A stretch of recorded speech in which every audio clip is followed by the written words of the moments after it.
Intro. Good evening.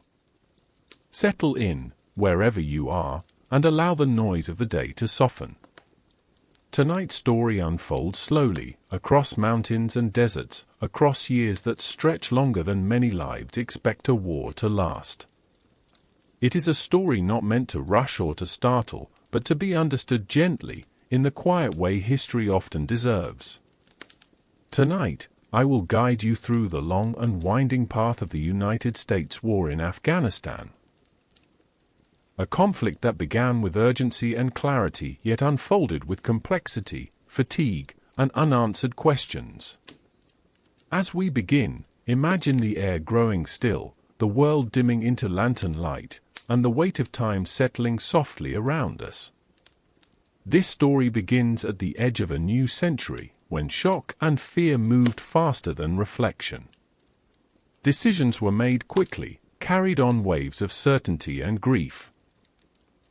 Far away, in a land shaped by rugged mountains and ancient trade routes, lives were already shaped by decades of conflict long before American boots touched the ground.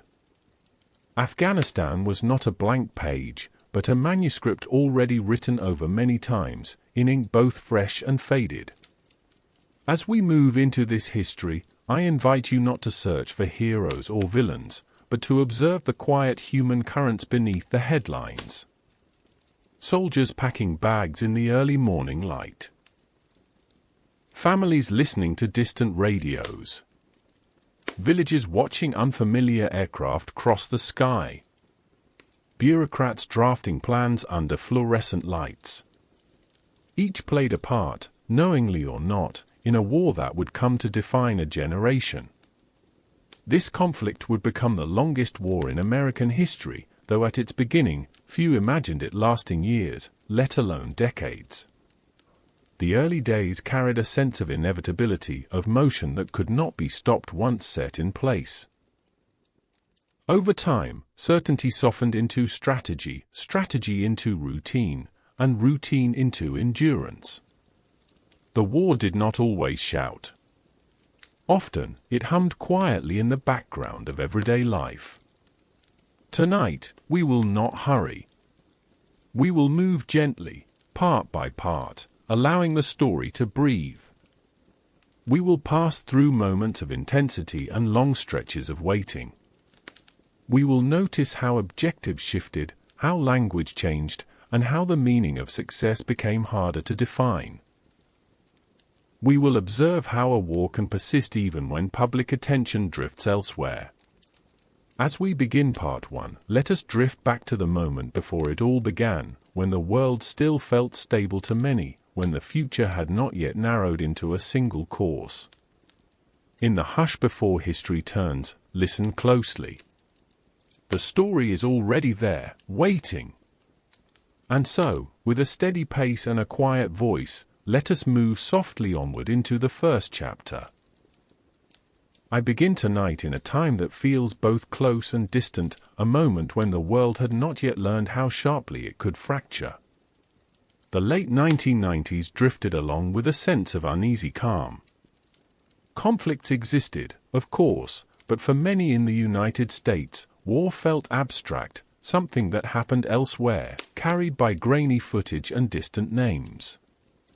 Afghanistan, if it was thought of at all, was often reduced to a single word. Remote. Rugged. Complicated. A place of mountains and dust, spoken of without much understanding. But Afghanistan itself was not quiet, not waiting patiently for history to arrive. Its story was already heavy with decades of disruption. Long before American aircraft crossed its skies, the land had absorbed empires, invasions, and ideological struggles. Villages had learned how to endure uncertainty. Families had learned how to listen carefully, to the sound of boots, to the direction of the wind, to the tone of voices at checkpoints. I imagine the country in those years as a place suspended between exhaustion and routine. The Soviet War of the 1980s had torn deep scars into the landscape and into daily life. When the Soviets withdrew, they left behind weapons, rivalries, and a power vacuum that did not remain empty for long. Civil war followed, neighbor against neighbor, faction against faction. Roads became dangerous. Trust became selective. Survival became a skill passed quietly from one generation to the next. Out of that chaos, the Taliban emerged in the mid-1990s, promising order where disorder had reigned. For many Afghans, especially those weary of endless fighting, that promise carried weight. The Taliban moved swiftly, imposing a strict interpretation of Islamic law and reshaping daily life in ways both visible and deeply personal. Music fell silent in many places. Education narrowed. Fear became woven into routine. Yet even then, life continued in small, human ways. Bread was baked. Children whispered games indoors. Markets opened at dawn. Meanwhile, far beyond Afghanistan's borders, another story was unfolding. In the United States, the 1990s felt like a decade of confidence. The Cold War had ended. The economy surged. Technology accelerated. There was a sense that history itself had slowed, that major global upheaval belonged to the past. Terrorism existed, but it was often perceived as a criminal problem rather than an existential threat. There were warnings, of course. Attacks on U.S. embassies in Africa. The bombing of the USS Cole. Names surfaced in intelligence briefings. Reports were written, filed, summarized, and set aside. The machinery of government moved steadily, sometimes too steadily to respond to threats that did not fit familiar patterns. Terrorism did not look like tanks crossing borders. It did not announce itself with declarations of war. It moved quietly, patiently. In Afghanistan, a small network of militants found refuge under Taliban protection. Training camps operated in remote areas, tucked into valleys and deserts where surveillance was difficult and access was limited. These camps were not hidden in the way fiction imagines secrecy. They were hidden by geography, by isolation, by the simple fact that few outsiders were paying close attention. For the people living nearby, these camps were often just another strange presence in a landscape already filled with armed men. Trucks arrived. Men trained. Planes sometimes passed overhead, but nothing changed. The world beyond Afghanistan seemed distant, unconcerned. And for a time, it was. Then came September 11th, 2001. I do not linger on the images themselves. They are already etched deeply into memory. What matters here is the shift that followed. In a single morning, distance collapsed. Threats that once felt theoretical became painfully real. Shock spread quickly, followed by grief, anger, and a demand for clarity. There was a strong desire for action, for direction, for a way to make sense of what had happened. Almost immediately, attention turned toward Afghanistan. The connections were drawn rapidly. The language was decisive. Harboring terrorists was framed as participation. The idea took hold that removing the Taliban would dismantle the threat. It was a simple narrative, and in moments of trauma, simplicity carries enormous appeal. In Washington, meetings stretched late into the night. Maps were unrolled across tables. Options were debated. Military planners studied terrain few of them had ever seen firsthand. Afghanistan's mountains were not gentle slopes but jagged barriers. Its infrastructure was minimal. Its political alliances were fragile and shifting. None of this erased the momentum toward war. There was also a sense of urgency driven by fear.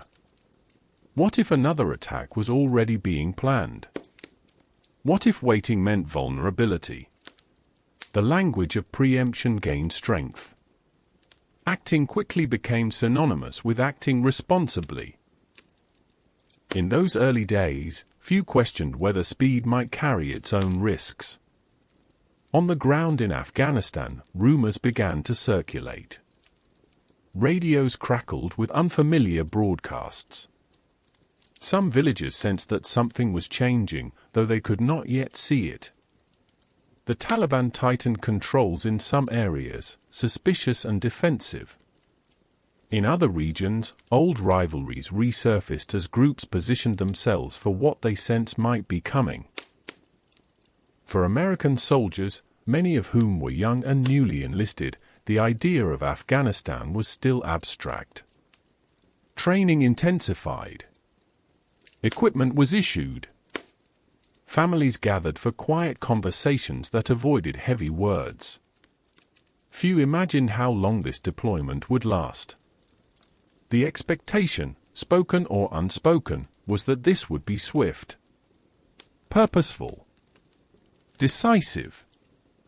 The war had not yet begun, but its shape was already forming. It was being built from fear and certainty, from grief and resolve. It was being shaped by assumptions about what could be achieved and how quickly. Afghanistan was framed as the starting point, not yet as the long road it would become. As I sit with this moment, just before the first bombs fell, I am struck by how much rested on belief. Belief that removing one regime would stabilize a nation. Belief that military force could untangle decades of conflict. Belief that the war would have a clear beginning and an equally clear end. The night before history shifts is often quiet. In Afghanistan, stars stretched across mountain skies. In the United States, lights burned late in office buildings and homes alike. Plans were finalized. Orders prepared. And across the world, people slept without knowing how deeply the next morning would reshape their lives. As we drift gently toward the next part of this story, the air grows heavier with expectation. The pieces are in place. The moment of impact draws near. Let us move softly onward, into the opening days of the war itself, and see how intention met reality. When the war finally arrived, it did not arrive all at once. It came in layers, like distant thunder before rain, like a low vibration felt before it is heard. In early October of 2001, the air over Afghanistan changed.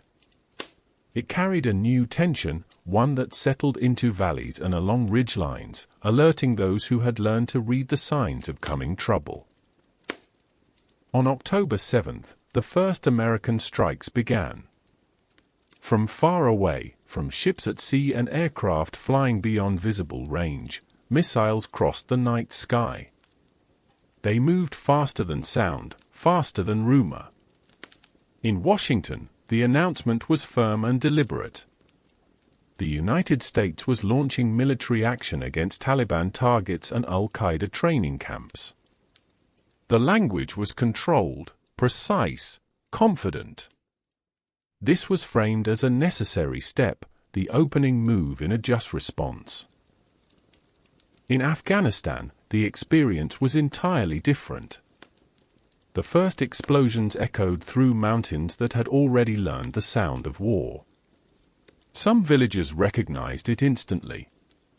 Others froze, listening, waiting to see if the noise would move closer or drift away. Windows rattled. Animals scattered. Children woke in the dark.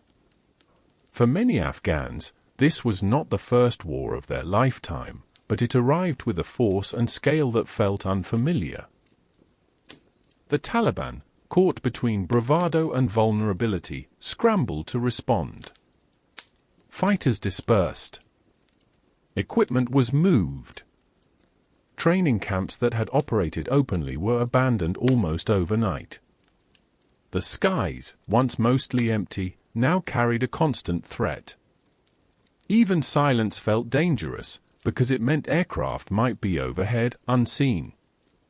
American strategy in these early days relied heavily on air power. Precision was emphasized. Targets were chosen carefully, officials said. Command centers, air defenses, known training sites. The goal was to weaken the Taliban quickly, to strip them of their ability to protect al-Qaeda. There was confidence that modern technology could do what earlier wars had struggled to accomplish. At the same time, American forces were not acting alone. On the ground, the Northern Alliance, a loose coalition of Afghan groups opposed to the Taliban, began moving more boldly.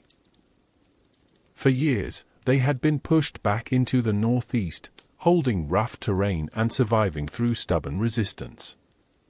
Now, with American air support, their position changed almost overnight. I imagine the strange coordination of it all.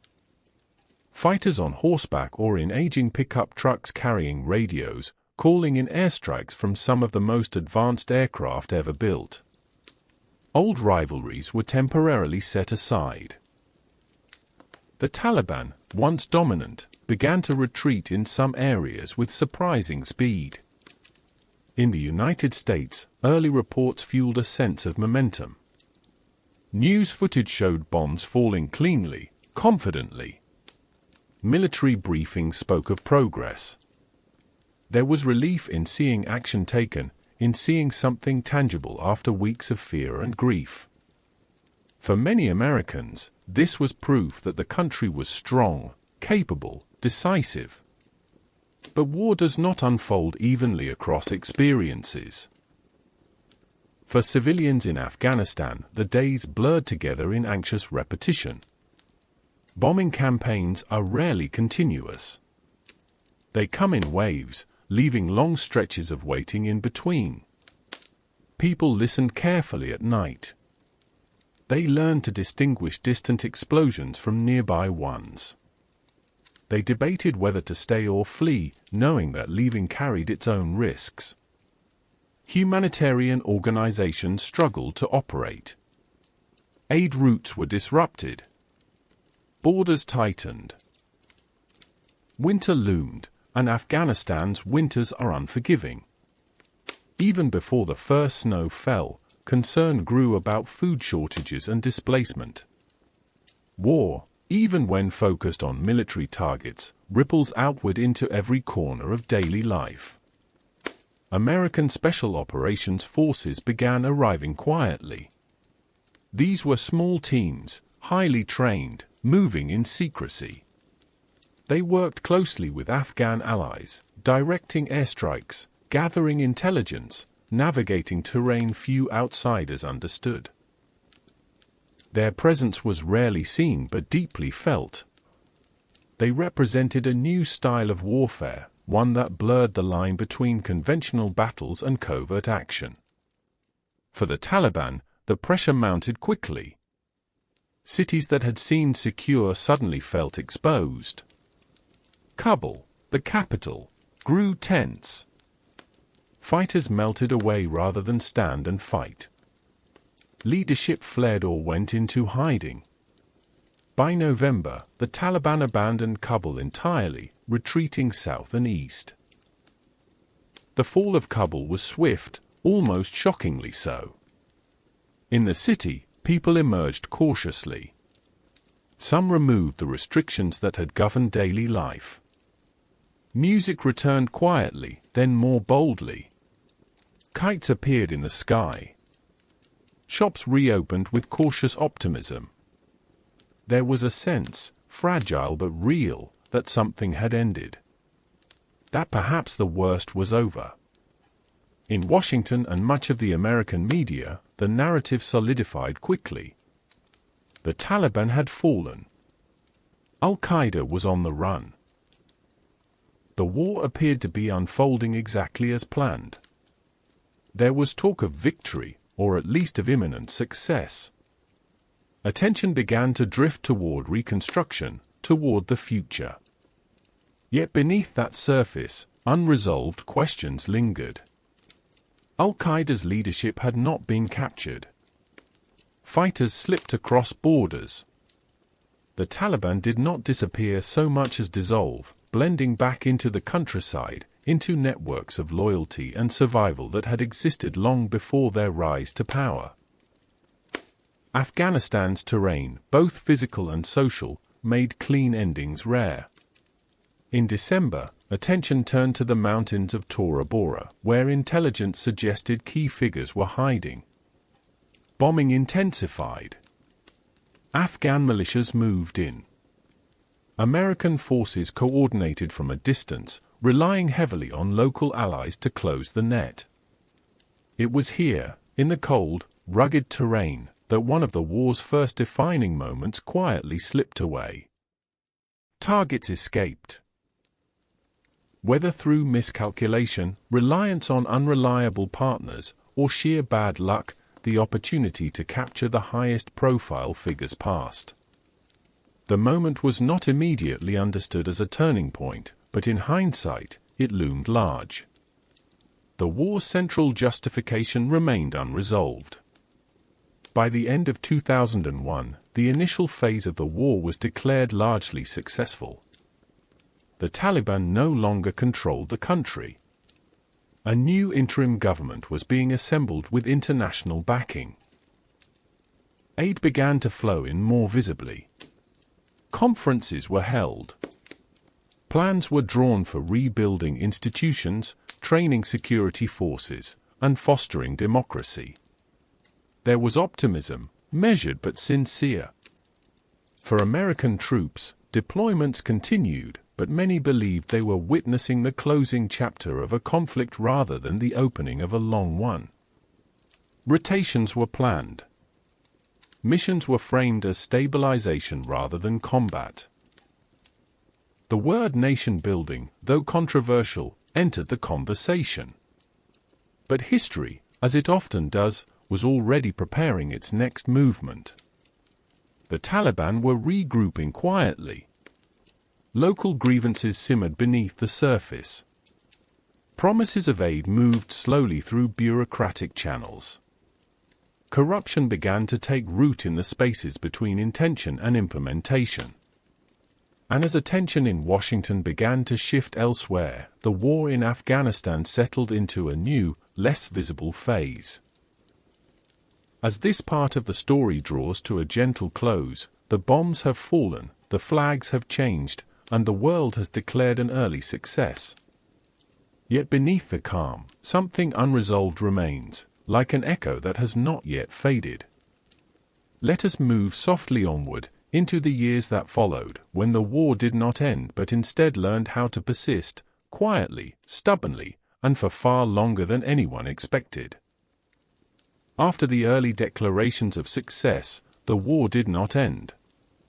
It simply changed its posture, like a body settling into a long vigil. The dramatic opening strikes faded from headlines, replaced by quieter language. Stabilization. Security assistance. Reconstruction. The word suggested something temporary, manageable, almost administrative. Yet beneath them, the machinery of war continued to turn. In Afghanistan, the months after the Taliban's fall felt uncertain rather than triumphant. The regime was gone, but what replaced it was still forming, fragile and uneven. An interim government took shape with international backing, drawing together figures from different factions, regions, and histories. Meetings were held in distant conference rooms, agreements signed beneath bright lights, while on the ground, villages waited to see what any of it would mean for daily life. For many Afghans, the question was simple and deeply practical. Who controls the road? Who controls the checkpoints? Who decides what happens if something goes wrong? Power, in Afghanistan, has long been experienced locally. National promises mattered less than the presence of armed men and the reliability of their behavior. American forces remained, though their role was described differently now.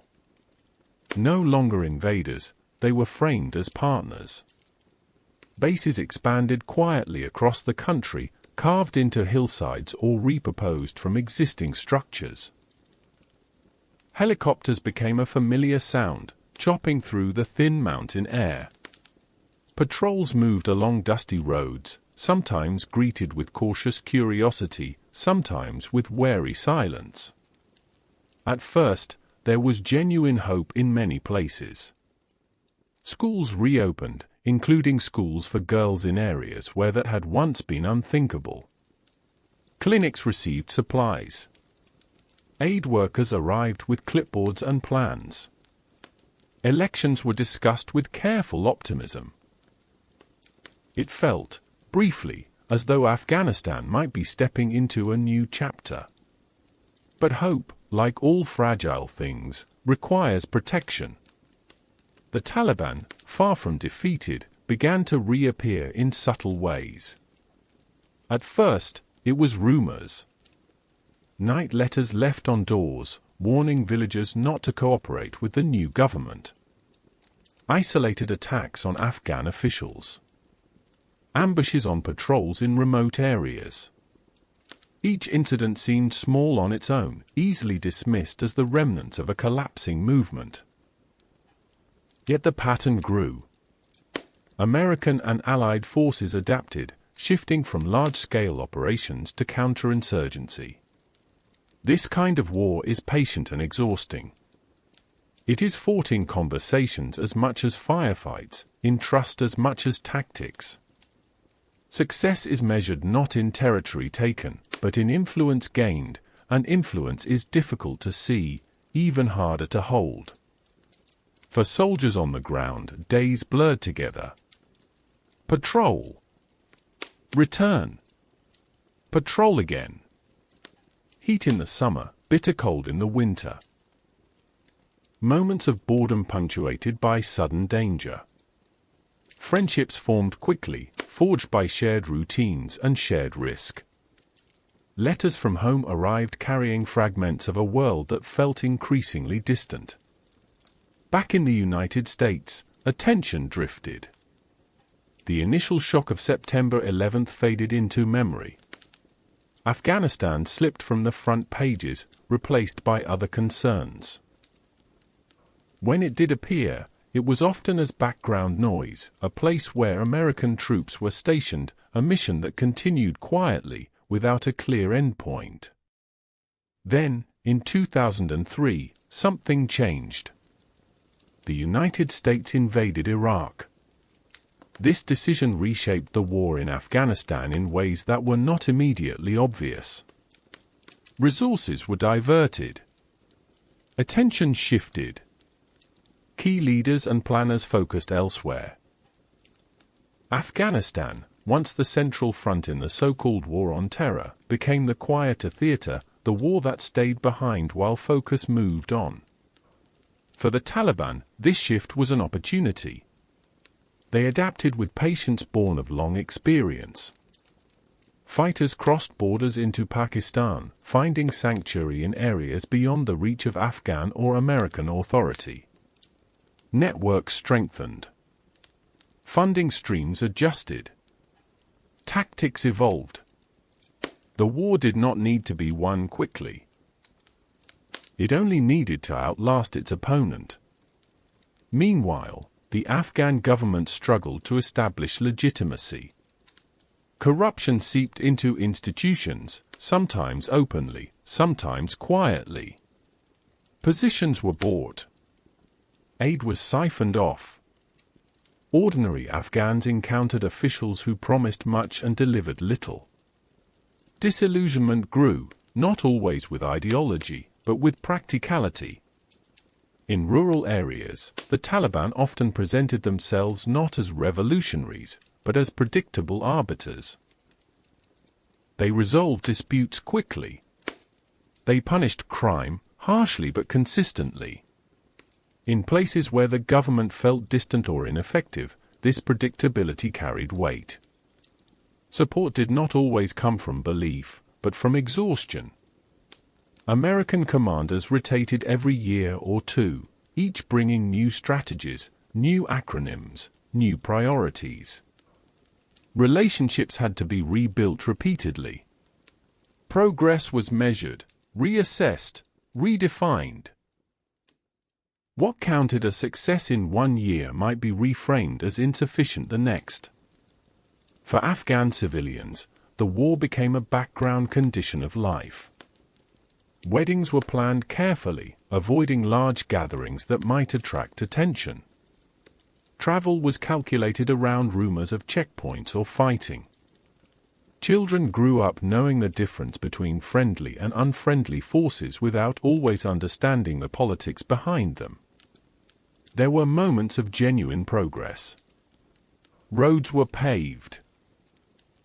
Mobile phones spread rapidly, connecting villages to cities, families to each other. A new generation of Afghans grew up with access to education, media, and the wider world in ways previously unimaginable. These changes mattered deeply, even if they were unevenly distributed. Yet alongside them, violence persisted. Suicide bombings became more frequent. Attacks grew more sophisticated. Casualties mounted, Afghan forces bearing an increasing share of the losses. Each year, officials spoke of turning points, of momentum shifting. Each year, the fighting continued. In Washington, debates grew quieter but more complex. Was this a war to be won or managed? Could stability be imposed or only encouraged? How long was long enough? These questions rarely produce satisfying answers. The war had become something else entirely from what it had been in 2001. It was no longer a response to an attack, nor a straightforward campaign to remove a regime.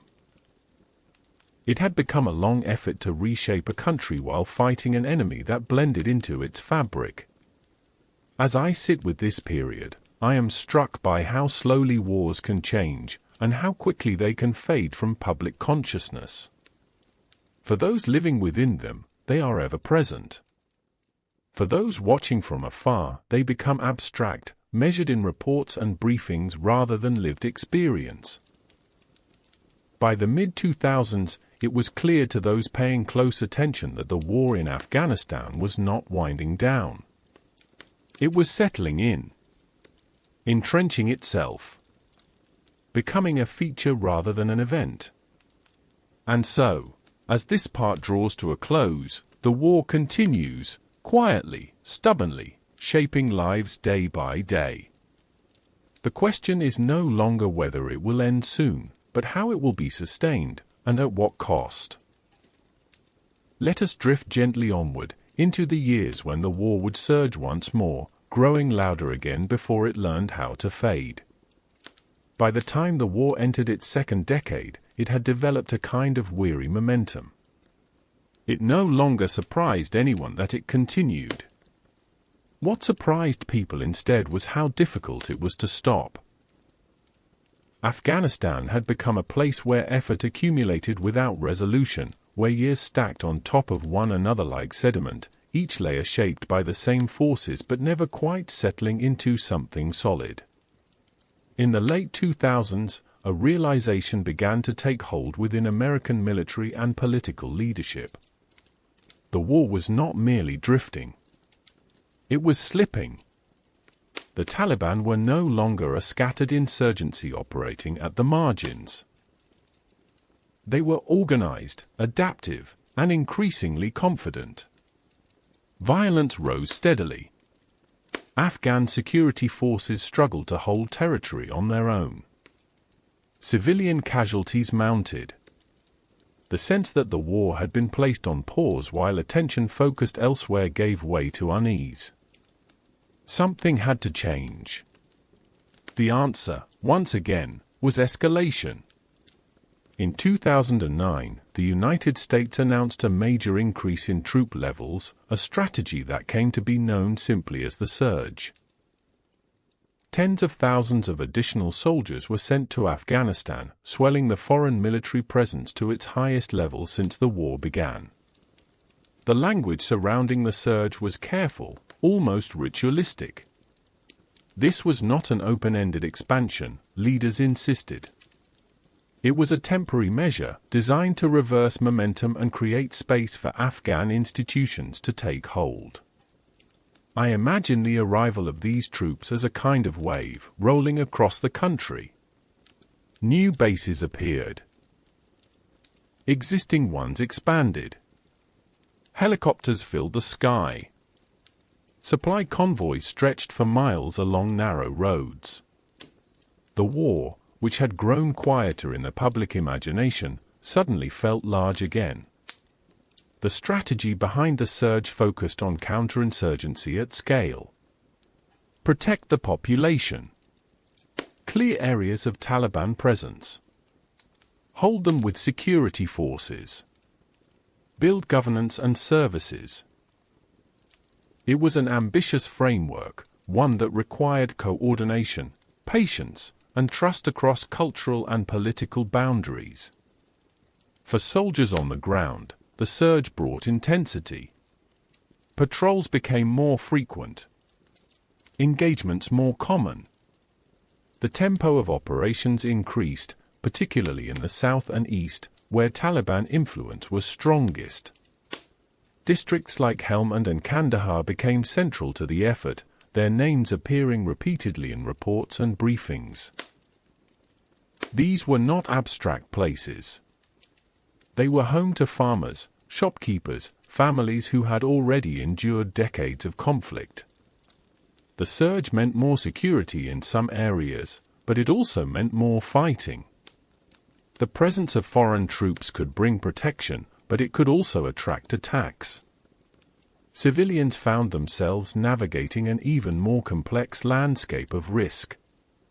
At the same time, enormous resources flowed into Afghanistan. Development projects multiplied. Training programs expanded. Afghan police and army units grew rapidly in number. On paper, progress appeared impressive. Metrics improved. Charts showed upward trends. Success was quantified, briefed, and shared. But numbers have a way of obscuring as much as they reveal. Training tens of thousands of security personnel quickly meant uneven quality. Loyalty could not be guaranteed by uniforms alone. Literacy remained a challenge. Pay systems were inconsistent. Desertion rates were high. Still, the urgency of the mission pushed these concerns aside, folded them into future plans. For Afghan civilians, interactions with the government and security forces were mixed. In some places, confidence grew. In others, corruption and abuse undermined trust. Checkpoints became sources of anxiety rather than reassurance. The line between protector and predator blurred, especially where oversight was weak. The Taliban adapted yet again. They avoided direct confrontation where possible, relying instead on roadside bombs, targeted assassinations, and intimidation.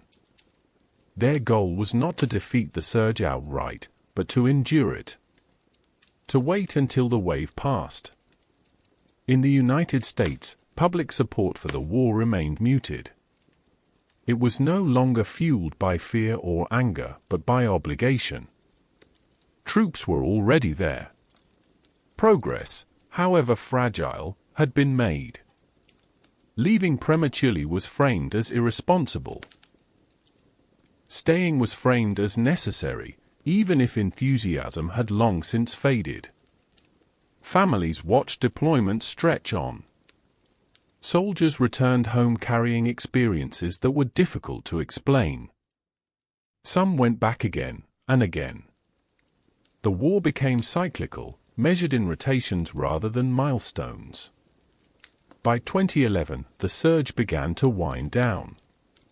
Official statements emphasized gains.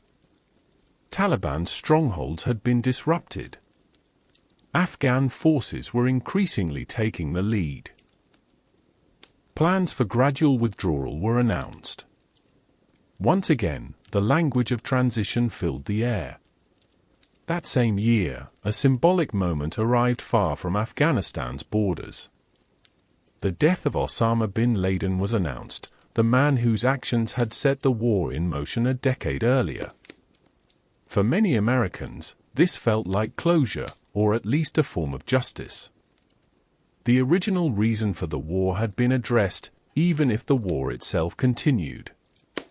In Afghanistan, the impact was less clear. The Taliban were not dependent on a single figure. The insurgency persisted.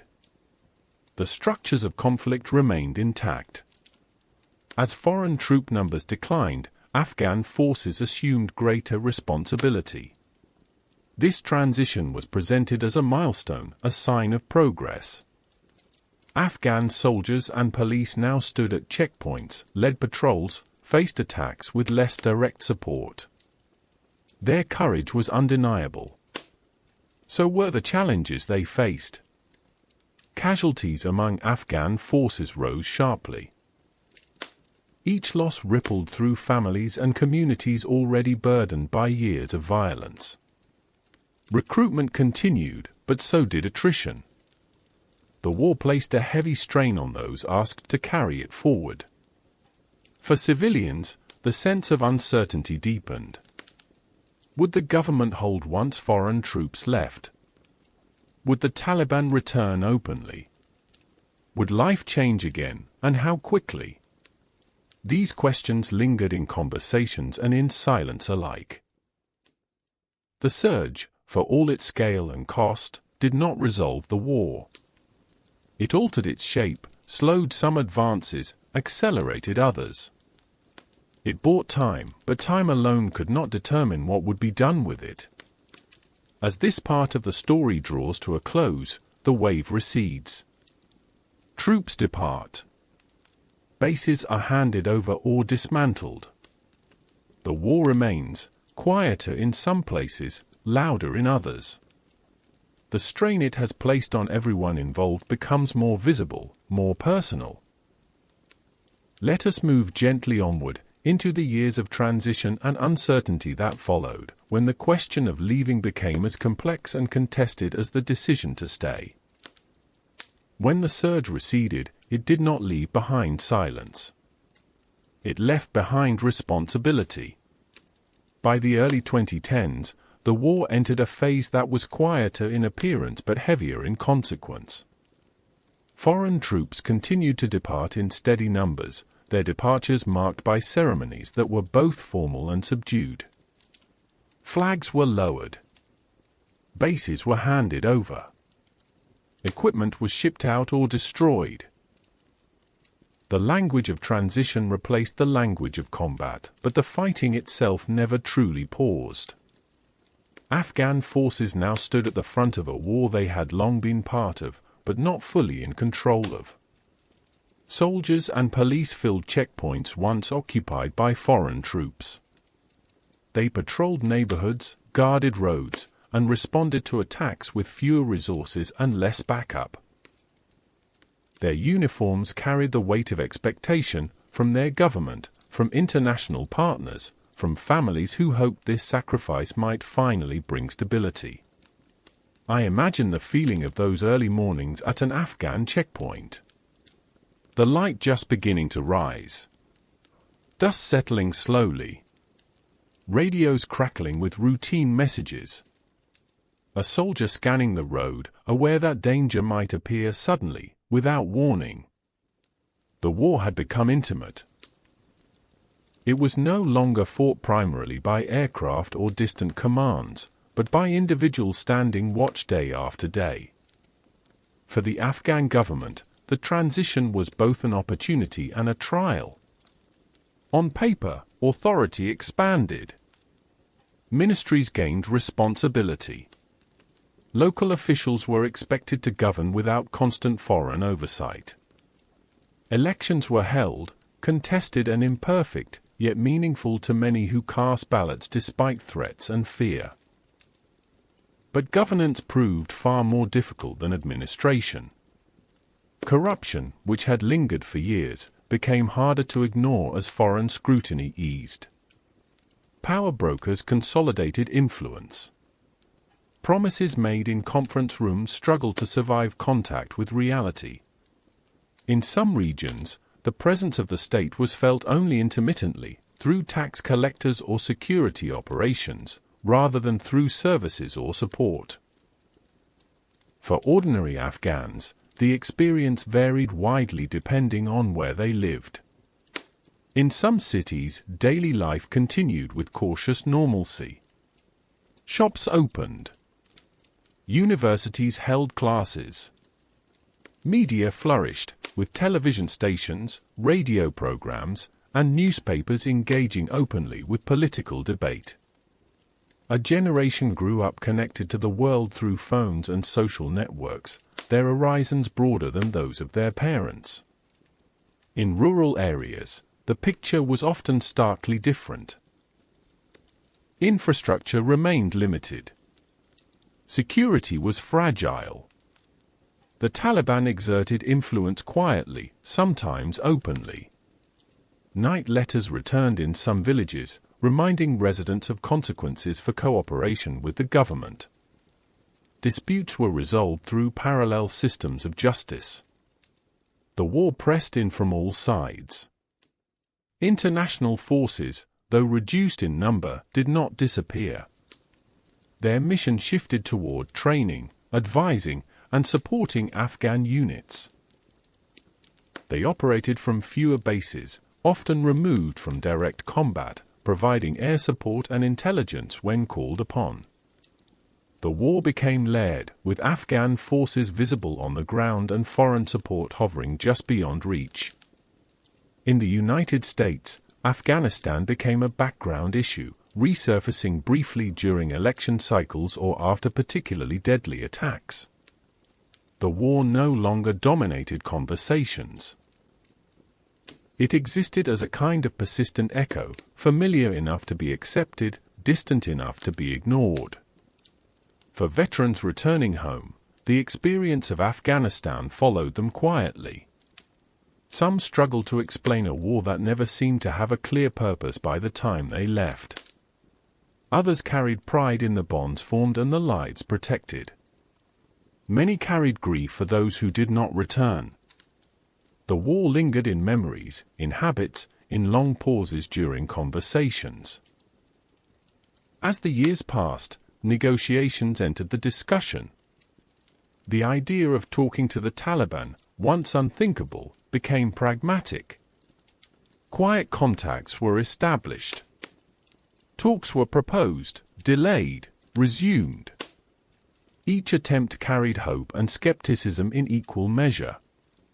For the Taliban, negotiations were another front in the war, not a departure from it. They continued to fight even as talks progressed, applying pressure to strengthen their position. For the Afghan government, the prospect of being sidelined in these discussions was deeply unsettling. Peace, it seemed, might be negotiated around them rather than with them. Violence surged and receded in cycles. Attacks targeted government officials, journalists, aid workers. Each incident chipped away at confidence. Yet life continued, because it had to. Weddings were held with caution. Children attended school despite threats. People adapted, as they always had. There were moments that felt like turning points. Elections that passed without major disruption. Agreements signed. Statements released promising an end to foreign involvement. Each time, expectations rose, then settled back into guarded realism. By the late 2010s, the question was no longer whether the war would end, but how.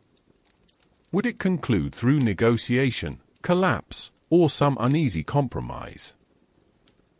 Would the gains of the past 2 decades hold, or would they unravel quickly once external support vanished? As I sit with this phase of the story, what strikes me most is its quiet persistence. There are no dramatic headlines here, no sudden shifts that redefine everything overnight. Instead, there is a steady accumulation of strain. Institutions stretched thin. People tired. Patience wearing down. The transition promised resolution, but delivered uncertainty instead.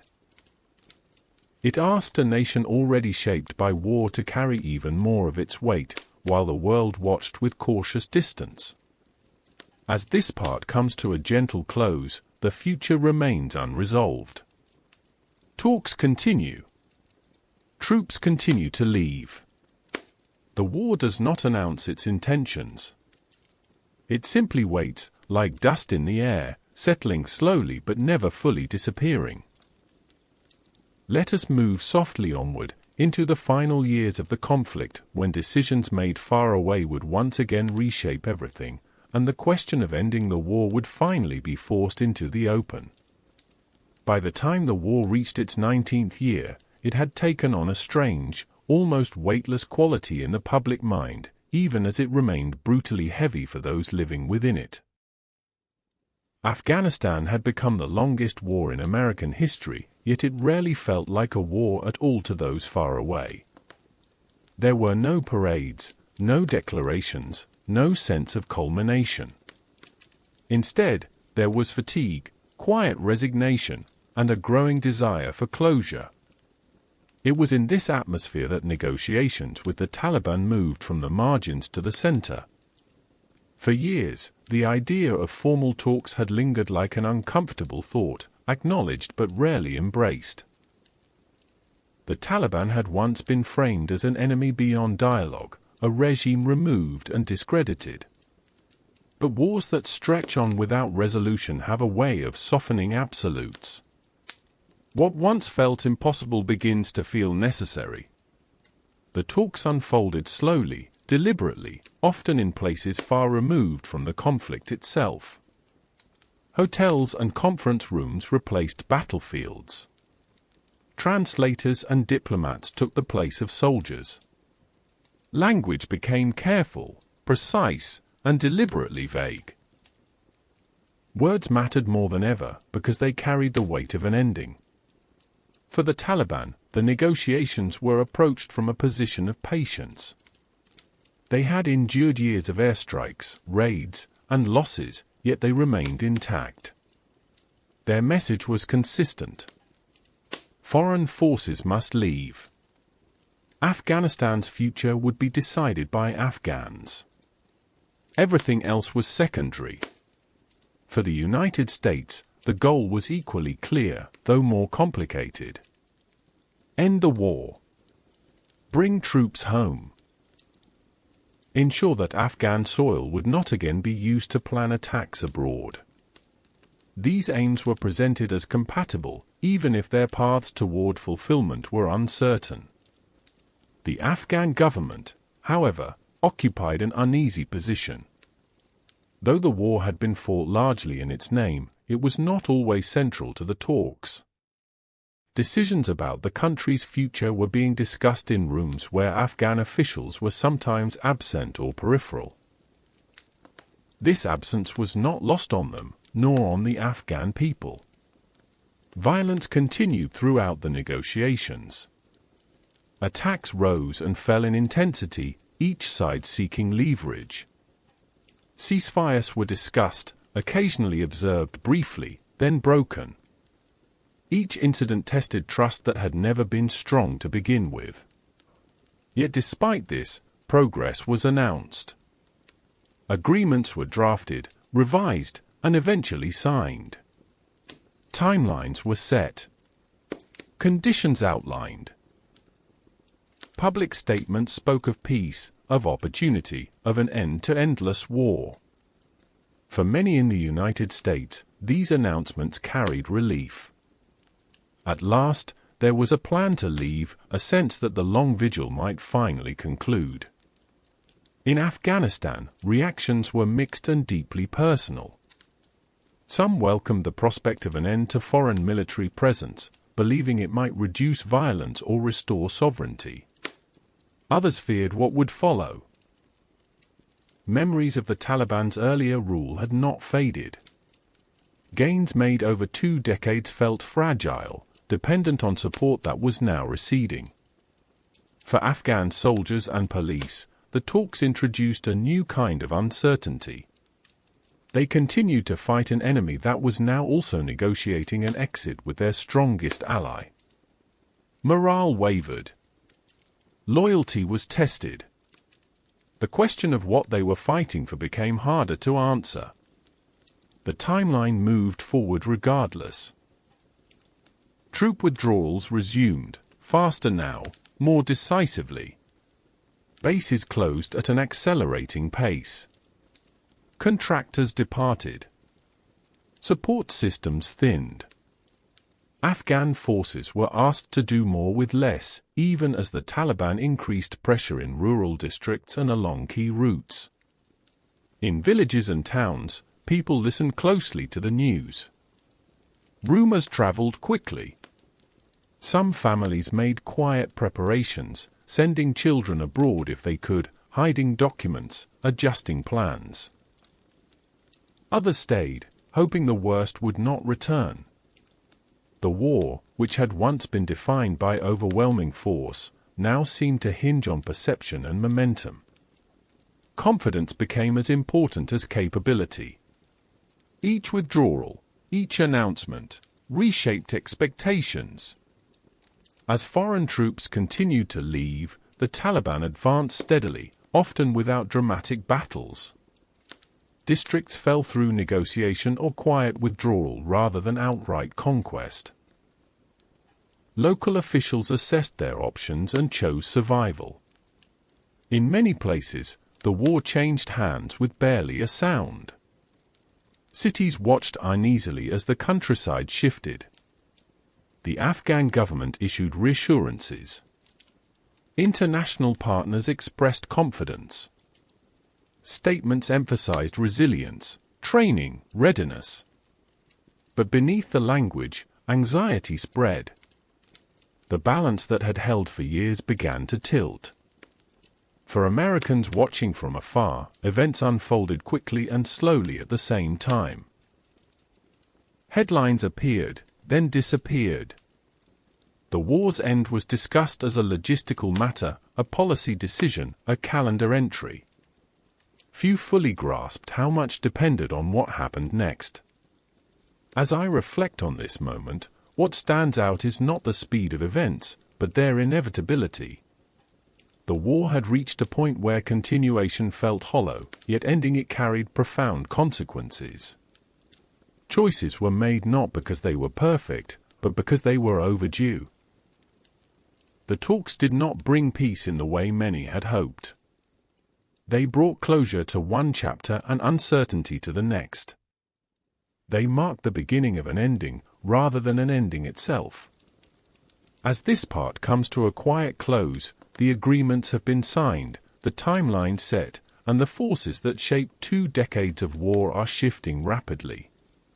The ground beneath Afghanistan is moving again, faster now, and the long-held question of what comes after war is about to demand an answer.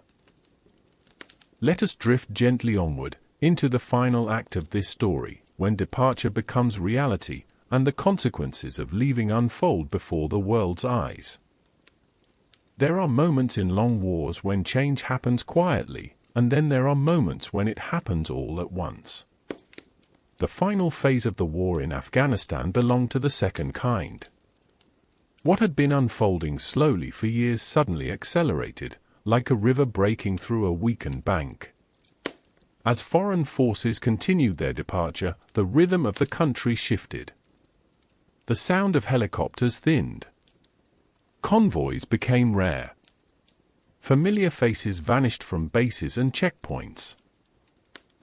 What remained was a structure that had relied, often invisibly, on outside support for far longer than many realized. The Taliban moved carefully at first, testing the edges of resistance. In some districts, they met little opposition. Afghan security forces, stretched thin and uncertain of backup, withdrew rather than fight battles they believed they could not win. In other areas, there was resistance, fierce and costly, but isolated. The larger pattern was unmistakable. District after district changed hands. Sometimes it happened through brief skirmishes. Sometimes through negotiations conducted quietly between local leaders and Taliban representatives. In many cases, it happened overnight. Flags were lowered. New ones raised. Checkpoints rebranded. Life adjusted again, as it had so many times before. For villagers, the calculations were immediate and deeply personal. Who would control the road tomorrow? Who would decide disputes? Who would knock on the door after dark? Survival required flexibility, not ideology. Many people had lived under multiple authorities over the course of their lives. They had learned to adapt, to say little, to endure. Cities watched as the countryside shifted around them. Provincial capitals became islands of government control, surrounded by territory that no longer answered to Kabul. Supplies grew harder to move. Confidence eroded. Officials issued statements of reassurance, but their voices carried less weight each day. Rumors traveled faster than facts. Afghan soldiers and police found themselves in an impossible position. They had been trained, armed, and encouraged to stand firm, yet the systems that supported them were fading. Pay was delayed. Air support became unreliable. Intelligence thinned. Some units fought bravely until they could fight no more. Others chose to surrender or disperse, weighing loyalty against survival. It is important to understand how deeply human these decisions were. They were not abstract failures or strategic miscalculations. They were made by individuals who had families, histories, fears, and limits. A soldier deciding whether to hold a position was also deciding whether he would ever see his children again. As summer advanced, the pace quickened. Provincial capitals began to fall with startling speed. Each announcement carried a sense of disbelief. Places that had held for years seemed to collapse in days, sometimes hours. The sense of inevitability spread, feeding itself. Confidence, once lost, is difficult to restore. In Kabul, the atmosphere grew tense and surreal. Government offices remained open. Traffic flowed. Cafes served customers. Yet beneath the surface, everyone was watching, listening, waiting. People checked phones constantly. Conversations became hushed. Plans were revised repeatedly. Those who could leave began to prepare. Documents were gathered. Bags packed discreetly. Calls were made to relatives abroad. Others had nowhere to go, no means to leave, no choice but to stay and hope. International embassies assessed their positions. Evacuation plans that had existed for years were reviewed, updated, and quietly activated. Staff numbers were reduced. Security tightened. The sense of an ending pressed in from all sides. Then, suddenly, it was over. The Taliban entered Kabul with little resistance. The government collapsed almost immediately. Officials fled. Power structures dissolved. The city, which had held through so many cycles of violence, fell into stunned stillness. For many Afghans, the moment felt unreal. There was no great battle, no final stand, no dramatic confrontation. The war that had shaped 2 decades ended not with an explosion, but with an absence. An empty space where authority had been. In the days that followed, images traveled quickly around the world. Crowds at the airport. Planes departing under extraordinary circumstances. People clinging to the last symbols of departure. The scenes were chaotic, heartbreaking, and deeply human. Those images became, for many, the defining memory of the war's end. But beyond the cameras, life in Afghanistan was adjusting yet again.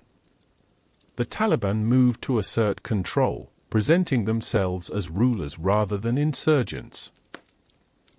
Statements were issued promising order, restraint, a new chapter.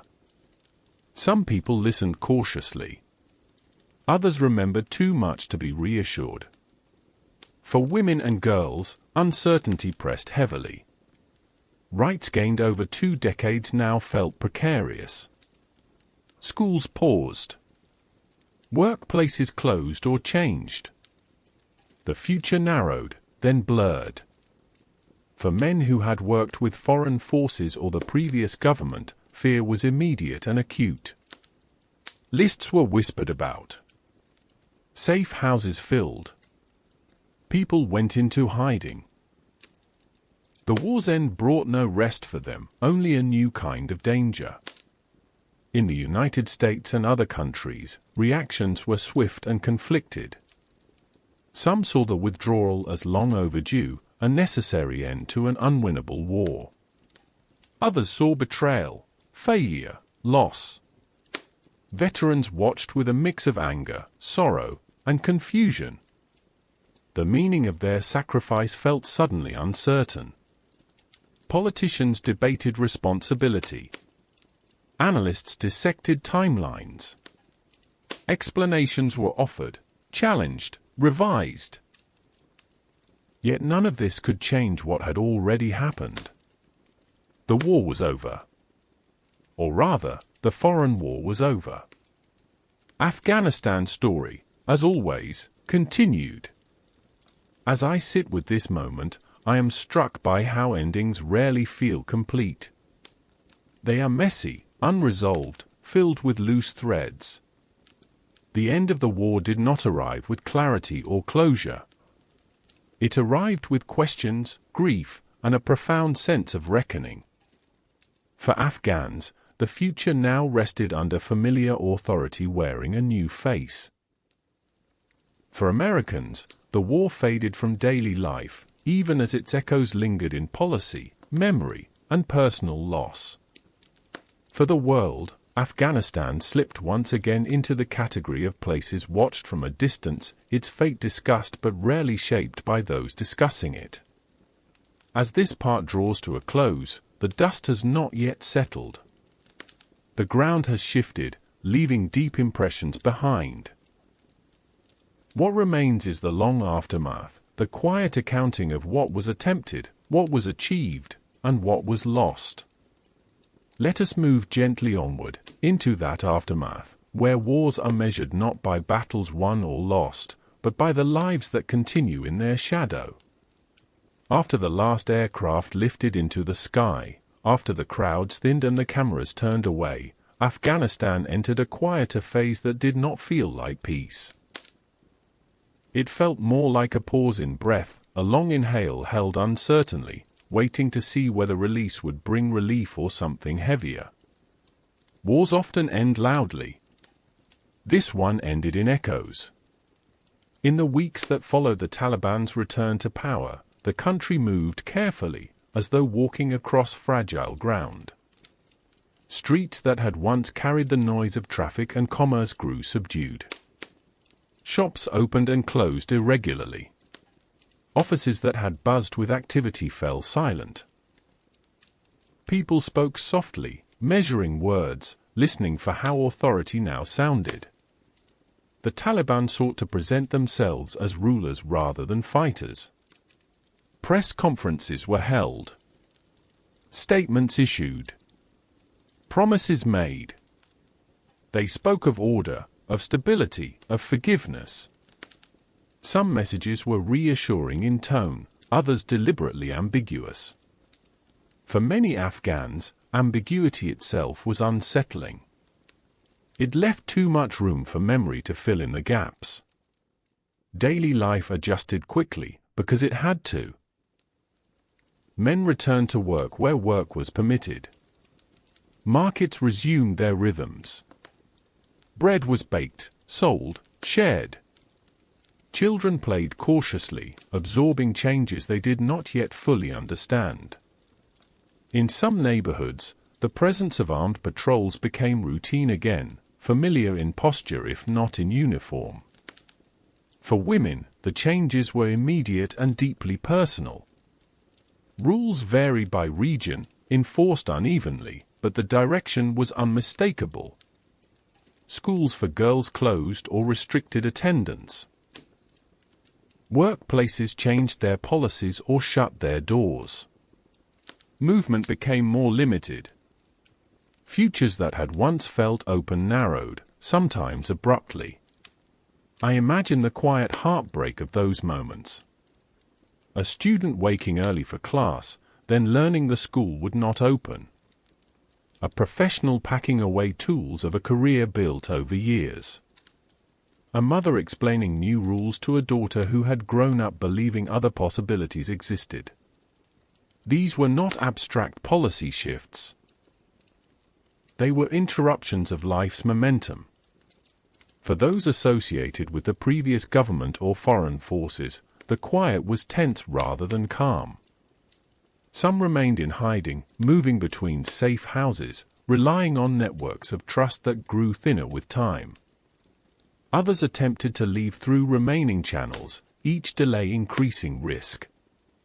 The promises of amnesty were heard, weighed, doubted. Humanitarian organizations faced immense challenges.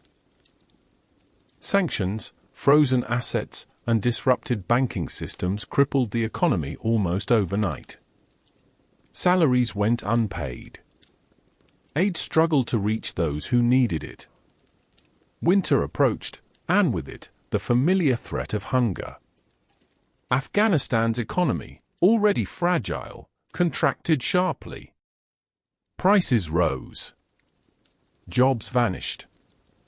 Families sold possessions to survive. Remittances became lifelines. The war had ended, but its economic shadow stretched long and wide.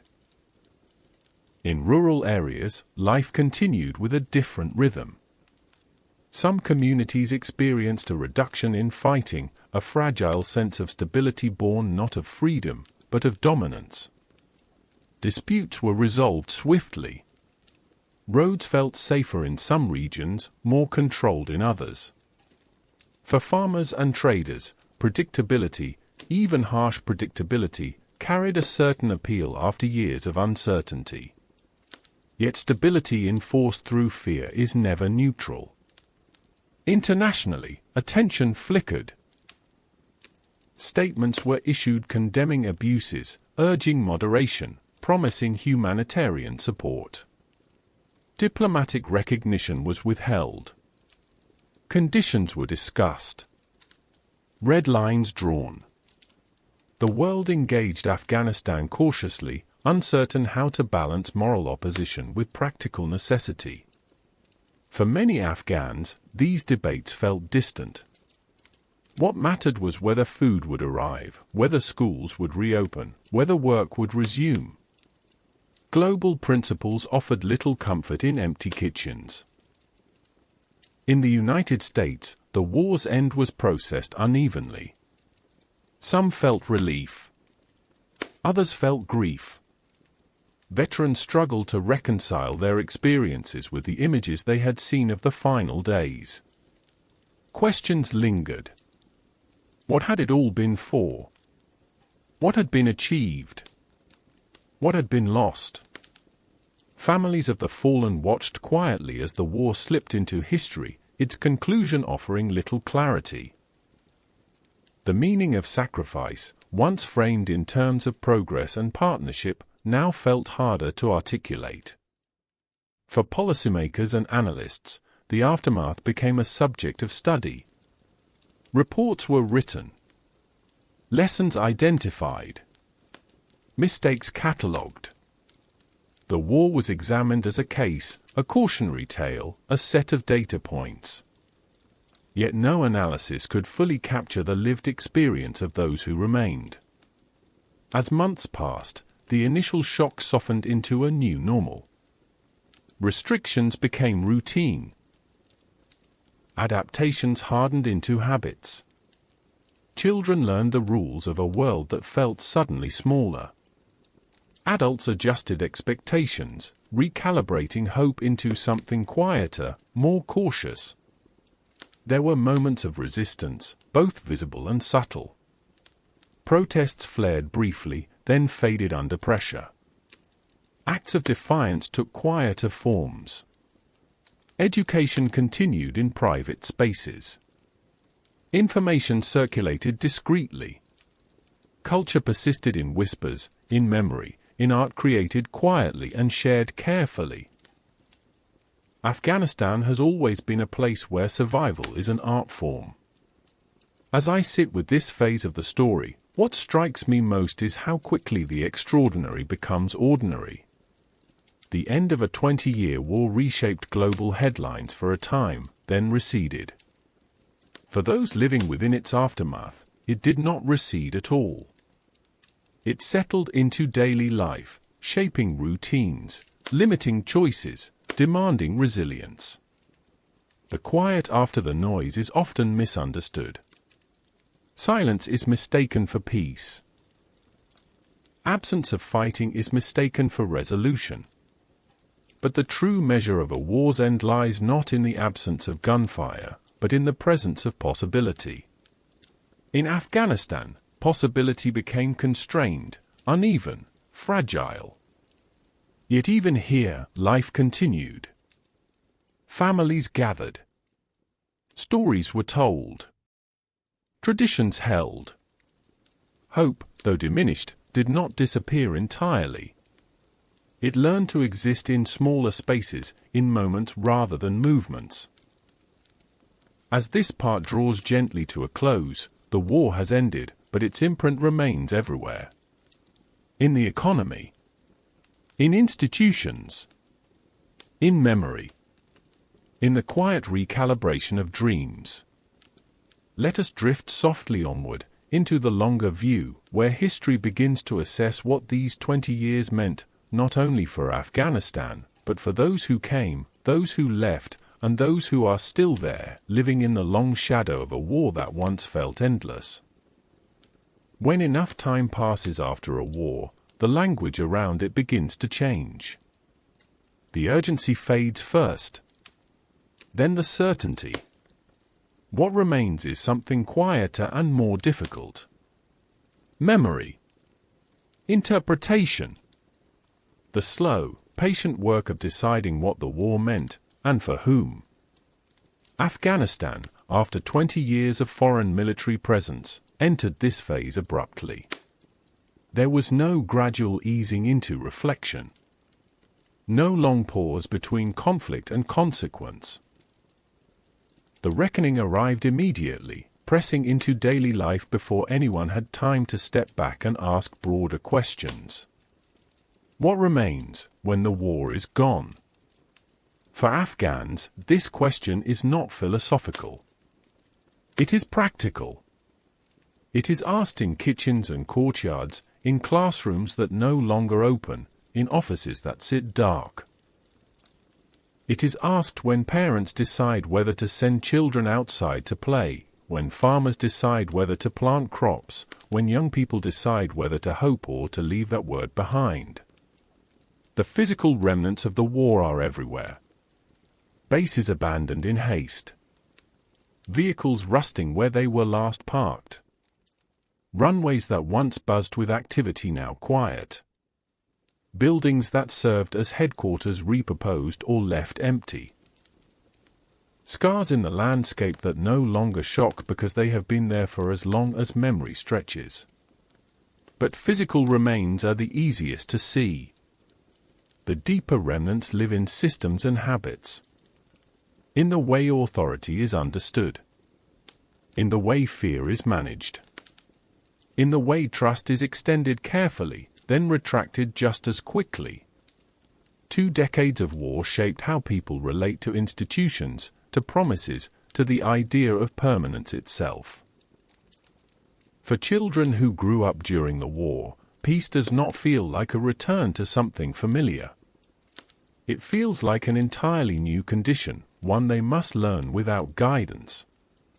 Their memories include soldiers, checkpoints, explosions, aid convoys, election posters, and sudden changes in rules. Stability, to them, has always been temporary. Now, as they grow older, they must reinterpret those memories without the framework that once explained them. For adults, the war sits layered across their lives. Before the war. During the war. After the war. Each phase marked by different constraints and possibilities. Choices made under one set of rules are now judged under another. Careers built slowly over years can vanish overnight. Skills once valued can become liabilities. In the countryside, the war's end altered rhythms subtly but decisively. In some areas, violence decreased. Travel became safer. Farmers moved goods without constant fear of crossfire. In others, control tightened. Rules hardened. Authority asserted itself more visibly. Stability arrived, but it arrived carrying a cost. There is a quiet moral complexity here that is difficult to express. For people who have lived under constant threat, peace imposed by force can feel preferable to chaos. This does not mean it feels just. Only that survival often outranks principle when options narrow. Internationally, Afghanistan became a case study almost immediately. Analysts asked what went wrong.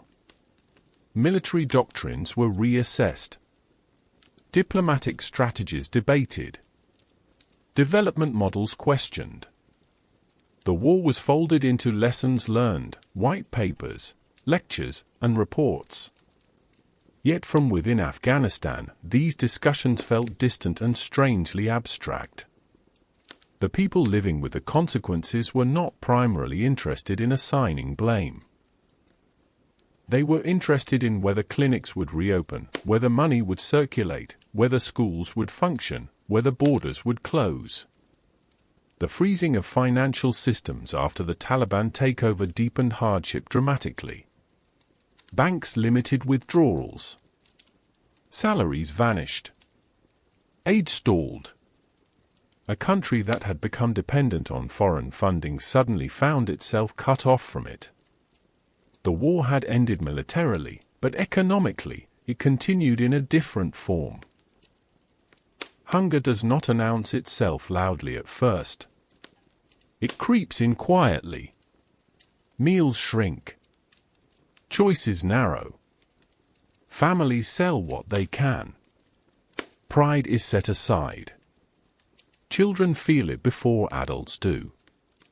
The absence of war does not protect against this kind of suffering. Sometimes, it accelerates it. For women, the legacy of the war is especially layered.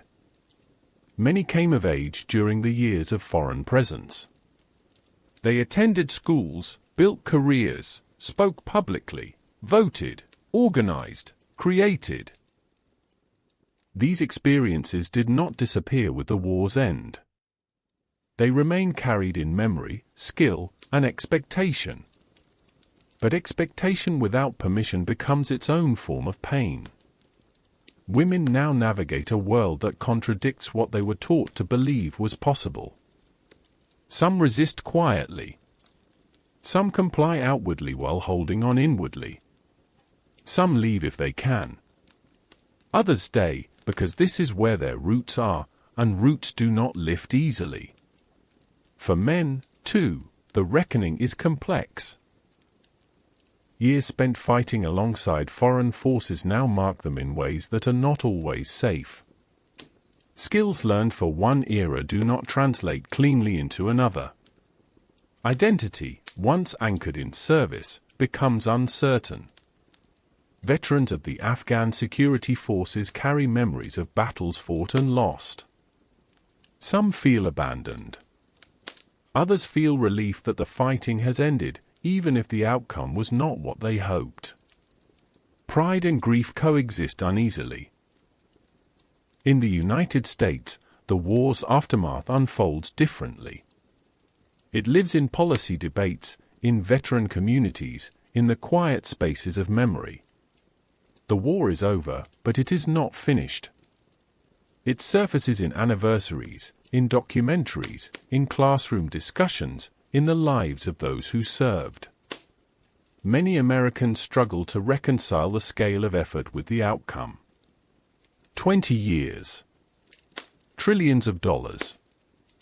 Thousands of lives. And yet, the ending feels unresolved. This discomfort fuels a search for meaning, for lessons that might justify the cost. Some find those lessons in humility. Others in caution. Others still in the belief that the effort mattered, even if the result fell short of ambition. None of these interpretations are entirely wrong. None are complete on their own. History rarely offers clean conclusions. Afghanistan's story, once again, resists simple framing.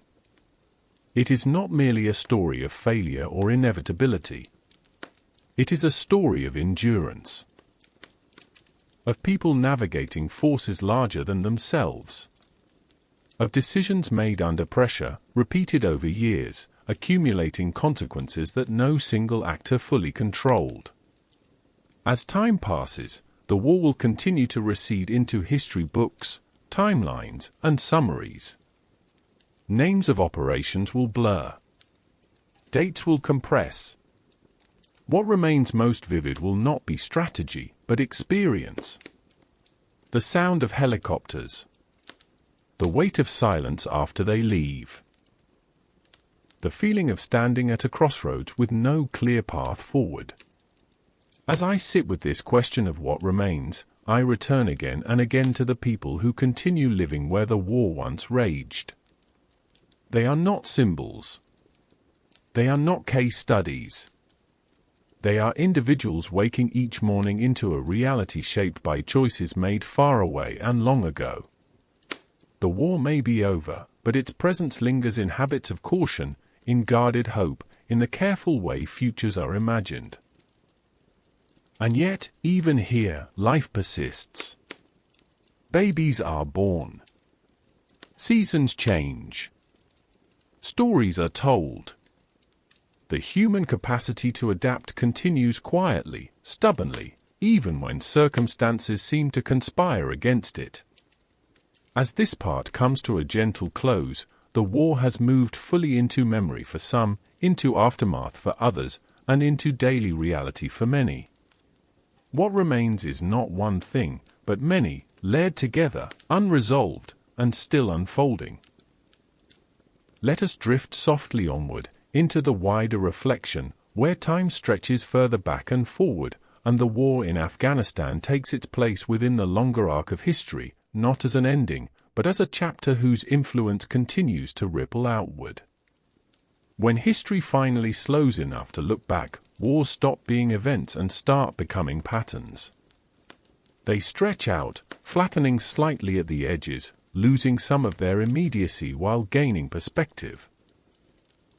Afghanistan now sits at that threshold, no longer an active battlefield for foreign armies, but not yet a settled chapter either. It exists in the long view, where meaning is not assigned quickly, and judgment arrives only after time has done its quiet work. In this longer view, the war in Afghanistan resists simple categorization. It was not a single war, but many layered together. A response to an attack. A campaign against a network. A regime change. A counterinsurgency. A nation-building effort. A withdrawal. Each phase carried its own logic, its own momentum, its own assumptions. Together, they formed something sprawling and uneven, difficult to summarize without losing essential truths. I imagine future historians trying to explain this war to students who were not yet born when it began. They will point to timelines, maps, policy documents. They will describe objectives and outcomes. But what will be hardest to convey is how normal the war became while it was still unfinished. For nearly 20 years, Afghanistan existed in a state of managed conflict. Not total war, not peace. A condition sustained by routines. Deployments rotated. Budgets renewed. Strategies adjusted. The war fit itself into bureaucratic calendars and political cycles. It became something that could be sustained without being resolved. This is one of its most enduring lessons. Wars do not always end because they are won or lost. Sometimes they end because the structures supporting them finally erode. Public attention shifts. Political will thins. Costs become harder to justify. The war in Afghanistan ended not with triumph or surrender, but with exhaustion. In the long view, exhaustion matters. It shaped decisions on all sides. For the United States, it manifested as a desire to close a chapter that had outlasted its original purpose. For the Taliban, it reinforced a strategy of patience, of waiting rather than rushing. For Afghan civilians, exhaustion became a constant companion, shaping expectations downward, narrowing hope into something manageable. Time also reframes responsibility. Early in the war, responsibility felt clear and concentrated. As years passed, it diffused. Decisions were made by successive administrations, commanders, allies, partners. Each inherited conditions shaped by those before them. Accountability blurred. Mistakes compounded quietly, without singular moments of reckoning. In the long view, this diffusion complicates judgment. It is difficult to assign blame cleanly when outcomes emerge from thousands of decisions made under different pressures, with different information, across decades. Yet complexity does not erase consequence. The war reshaped Afghanistan profoundly. It altered demographics, economies, institutions, and expectations. It introduced new ideas alongside new dependencies. It connected the country more closely to the world, then severed those connections abruptly. The psychological impact of this oscillation will be felt for generations. The war also reshaped those who fought it from afar. For American veterans, Afghanistan occupies a unique place in memory. It was a war without a clear ending, without a moment of collective closure. Service there often feels suspended in time, unresolved. Pride in service exists alongside confusion about outcome. Bonds formed under fire remain strong, even as the purpose of that fire becomes harder to articulate. For military institutions, the war forced adaptation. New doctrines emerged. Technology advanced rapidly. Lessons were learned, sometimes too late, sometimes imperfectly. The next conflicts, whatever form they take, will be shaped in part by what Afghanistan revealed about the limits of power and the persistence of local realities. For policymakers, the war became a cautionary tale. Not about intervention alone, but about ambition. About the gap between what can be dismantled and what can be rebuilt. About the difference between removing a threat and constructing a stable alternative. In the long view, Afghanistan challenges the assumption that time and resources alone can produce desired outcomes. It reminds us that societies are not systems to be engineered quickly, and that legitimacy cannot be imported. And yet, the long view also complicates narratives of futility. To say that nothing mattered is too simple and untrue. Millions of Afghans experience changes that shaped their lives permanently. Education expanded. Health outcomes improved in many areas. Cultural expression flourished during years when it was possible. These experiences do not vanish because political power shifted. They live on in memory, in skill, in expectation. The war planted seeds, even if many were uprooted. What grows from those seeds depends on conditions that are still unfolding. History does not move backward cleanly. Even when authority reasserts itself, it does so over a landscape altered by what came before. The Afghanistan of today is not the Afghanistan of the 1990s, even if some patterns resemble one another. In the long view, this matters. It suggests that outcomes are not static, even when they appear so. That societies continue to change beneath the surface, carrying forward experiences that cannot be erased by decree. That the future remains contingent, shaped by forces both internal and external. There is also a moral reckoning embedded in this longer perspective. The war raises enduring questions about obligation. What responsibility does a powerful nation have once it intervenes deeply in another society? When does assistance become dependency? When does withdrawal become abandonment? These questions do not have clean answers, but they cannot be avoided.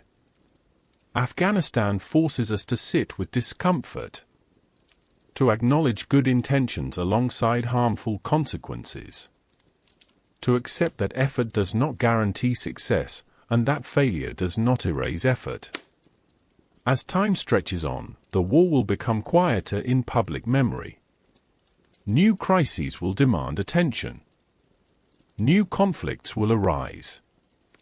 Afghanistan will appear less frequently in headlines, more often in footnotes.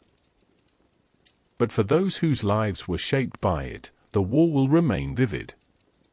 It will live in stories told to children, in habits formed under pressure, in caution passed down through generations, in the careful way trust is extended, in the quiet calculation of risk that becomes second nature after years of uncertainty.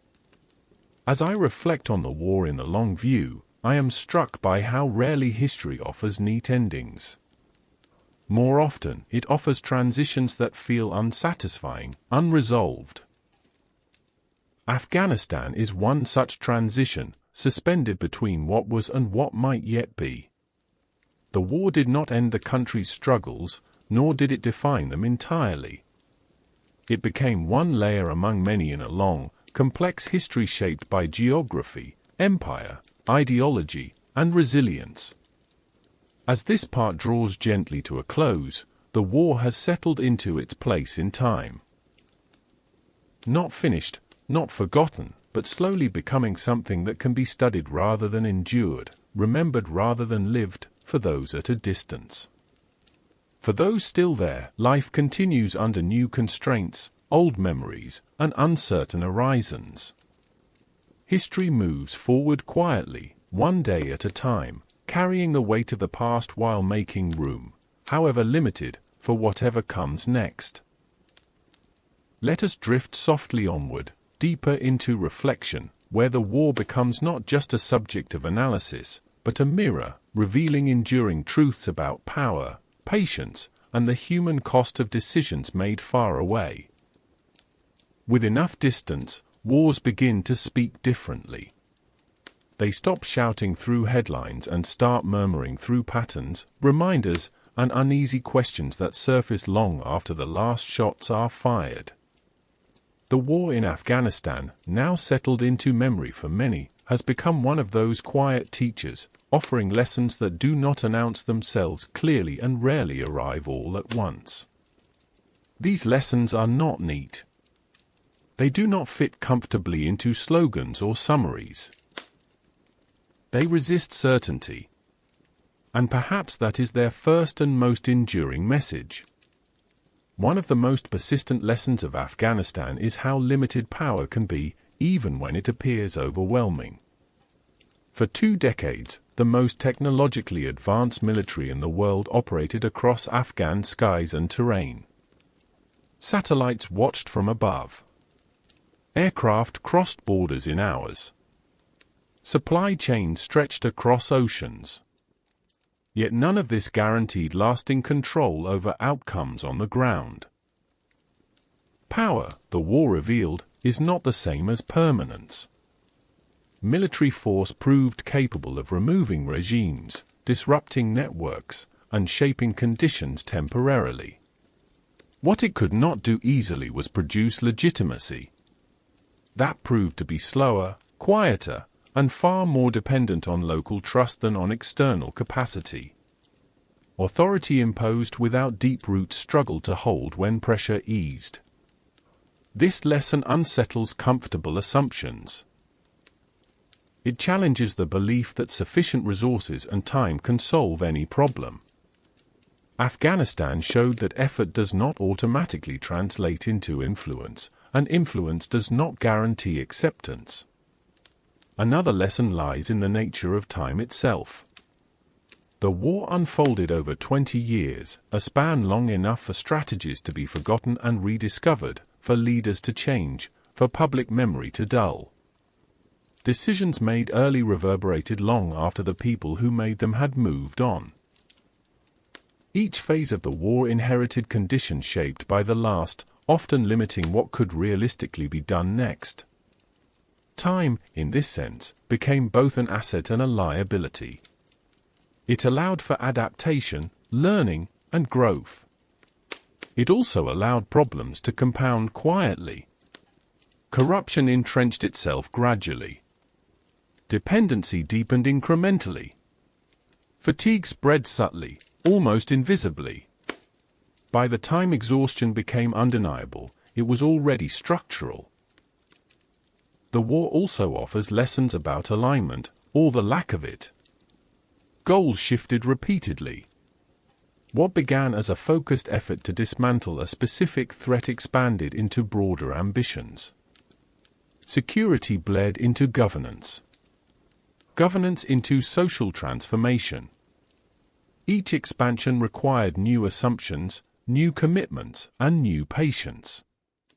Alignment between these goals proved fragile. Military timelines rarely matched political ones. Political promises outpaced institutional capacity. Local realities resisted external frameworks.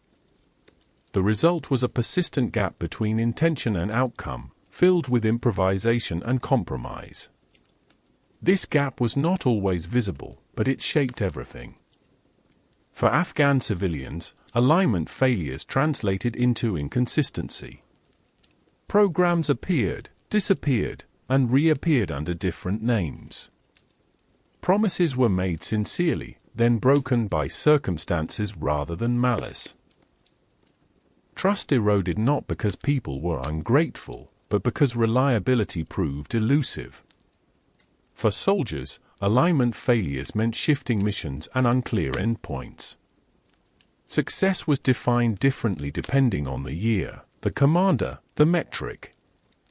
Pride in service remained, but clarity of purpose often did not. Another lesson emerges around partnership. The war depended heavily on alliances, both international and local. These partnerships were essential, but they were also complicated by asymmetry. Resources flowed unevenly. Decision-making power was imbalanced. Expectations diverged. Local partners were asked to carry increasing responsibility without always having corresponding authority or support. International partners navigated domestic politics that shaped their engagement as much as conditions on the ground. Partnerships sustained the war. They also strained under its weight. Perhaps one of the most uncomfortable lessons lies in how easily wars become normalized. Afghanistan existed in a kind of background hum for years. It was always there, yet rarely centered. This normalization allowed the war to continue with relatively little public scrutiny, sustained by routine rather than urgency. Normalization dulls accountability. When a war becomes part of the landscape, its costs are absorbed gradually. Losses accumulate quietly. Decisions feel incremental rather than consequential. The absence of crisis masks the presence of harm. Only at the end, when everything changes at once, does the full weight become visible again. The war also teaches us about narratives and how powerfully they shape understanding. Competing stories emerged around Afghanistan. Stories of progress and failure, of liberation and occupation, of resilience and dependency. Each narrative contained truth. None contained the whole. Narrative simplified a complex reality to make it digestible. Over time, they hardened. Contradictions were smoothed over. Doubts were deferred. When the war ended abruptly, many of these narratives collided, leaving confusion in their wake.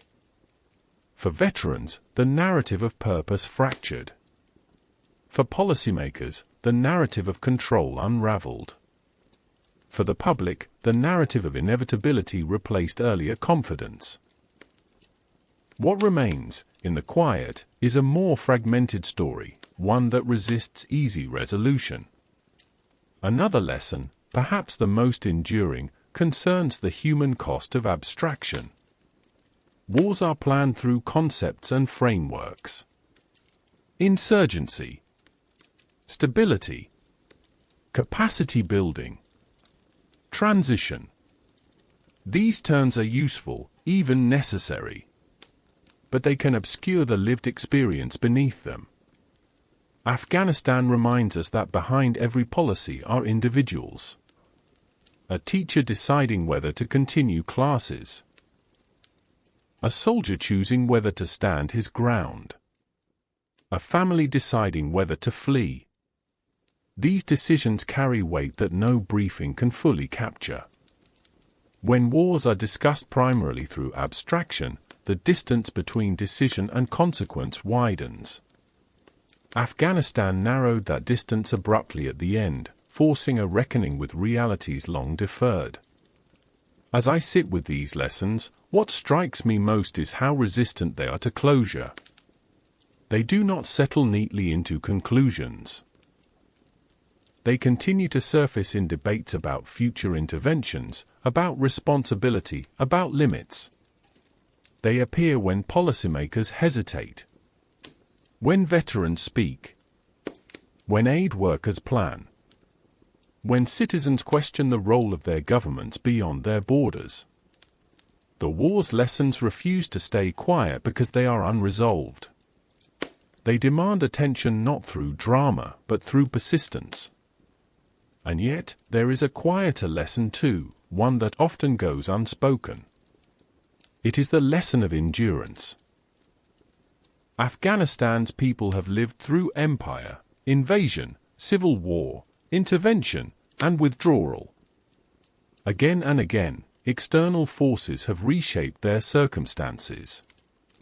And yet, life continues. Culture persists.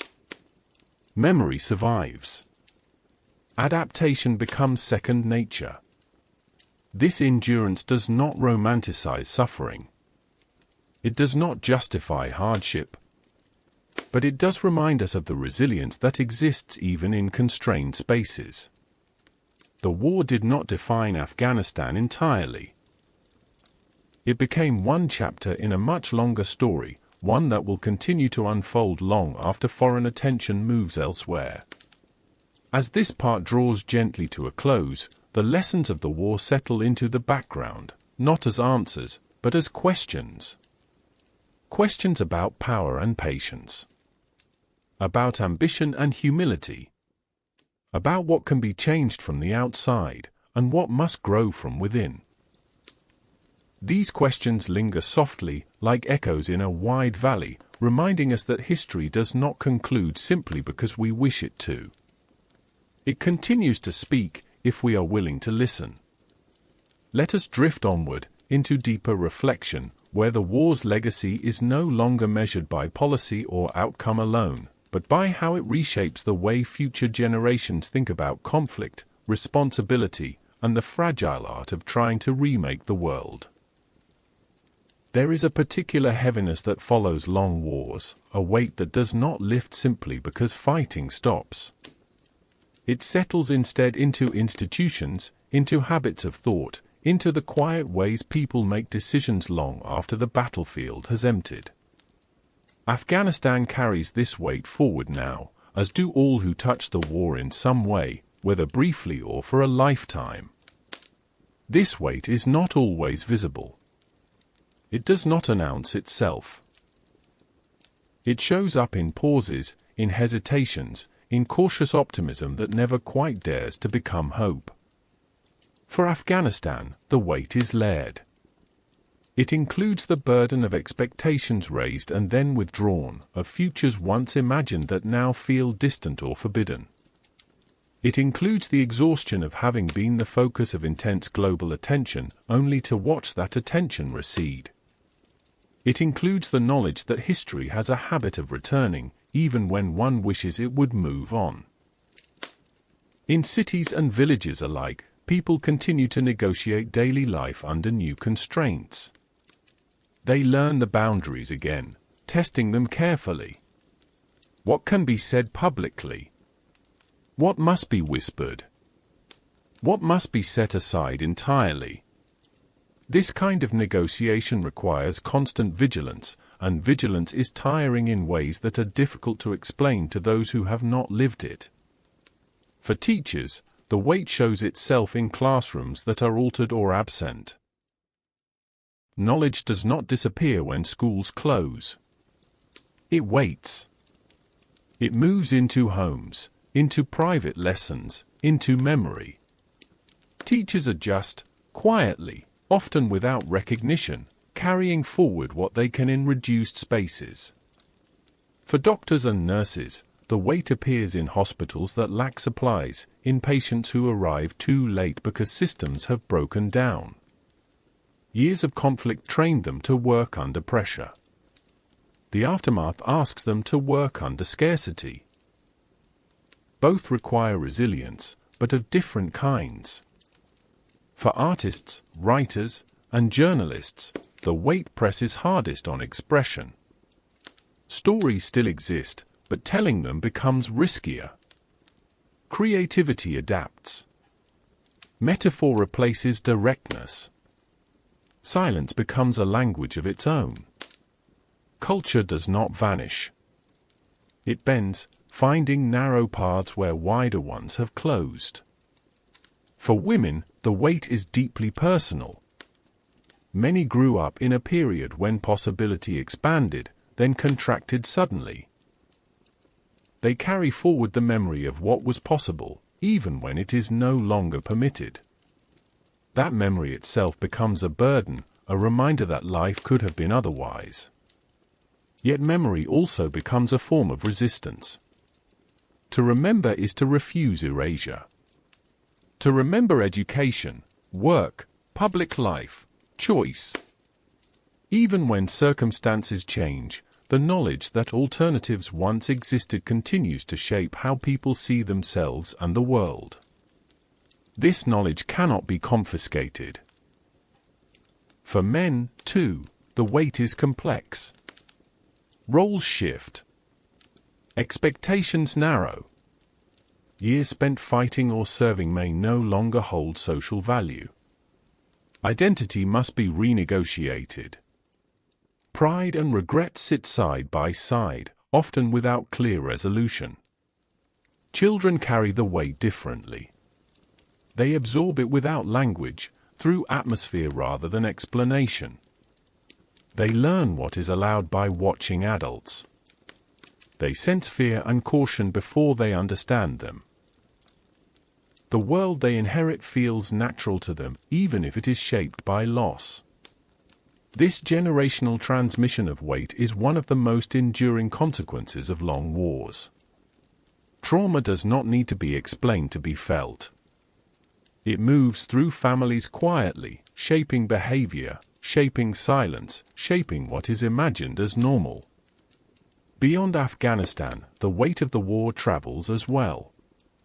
In the United States and other countries involved, Afghanistan now exists as a reference point. It surfaces in conversations about intervention, about responsibility, about limits. It tempers enthusiasm. It sharpens skepticism. It lingers whenever the idea of reshaping another society from the outside is raised. For veterans, the weight is intensely personal. Afghanistan was not a single experience. It was many, shaped by when and where one served, by what one saw and did, by what one lost. Some veterans carry pride in the lives they helped protect. Others carry unresolved grief. Many carry both. The war's end did not deliver closure.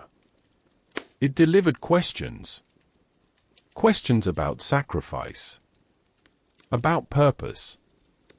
About whether effort and outcome must align for service to have meaning. These questions do not resolve quickly, if they resolve at all. Families of the fallen carry a different weight. Their loss is not abstract. It is specific, permanent, intimate. The end of the war does not change that. It does not explain it. It simply marks a point after which no new meaning will arrive to soften what was taken. For policymakers and institutions, the weight manifests as caution. Documents are written. Reviews conducted. Lessons summarized. Yet beneath the formal language, there is an awareness that Afghanistan revealed uncomfortable truths about capability, ambition, and consequence. This awareness shapes future decisions in subtle ways. It slows momentum. It complicates confidence. It introduces hesitation where certainty once prevailed. Hesitation is not weakness.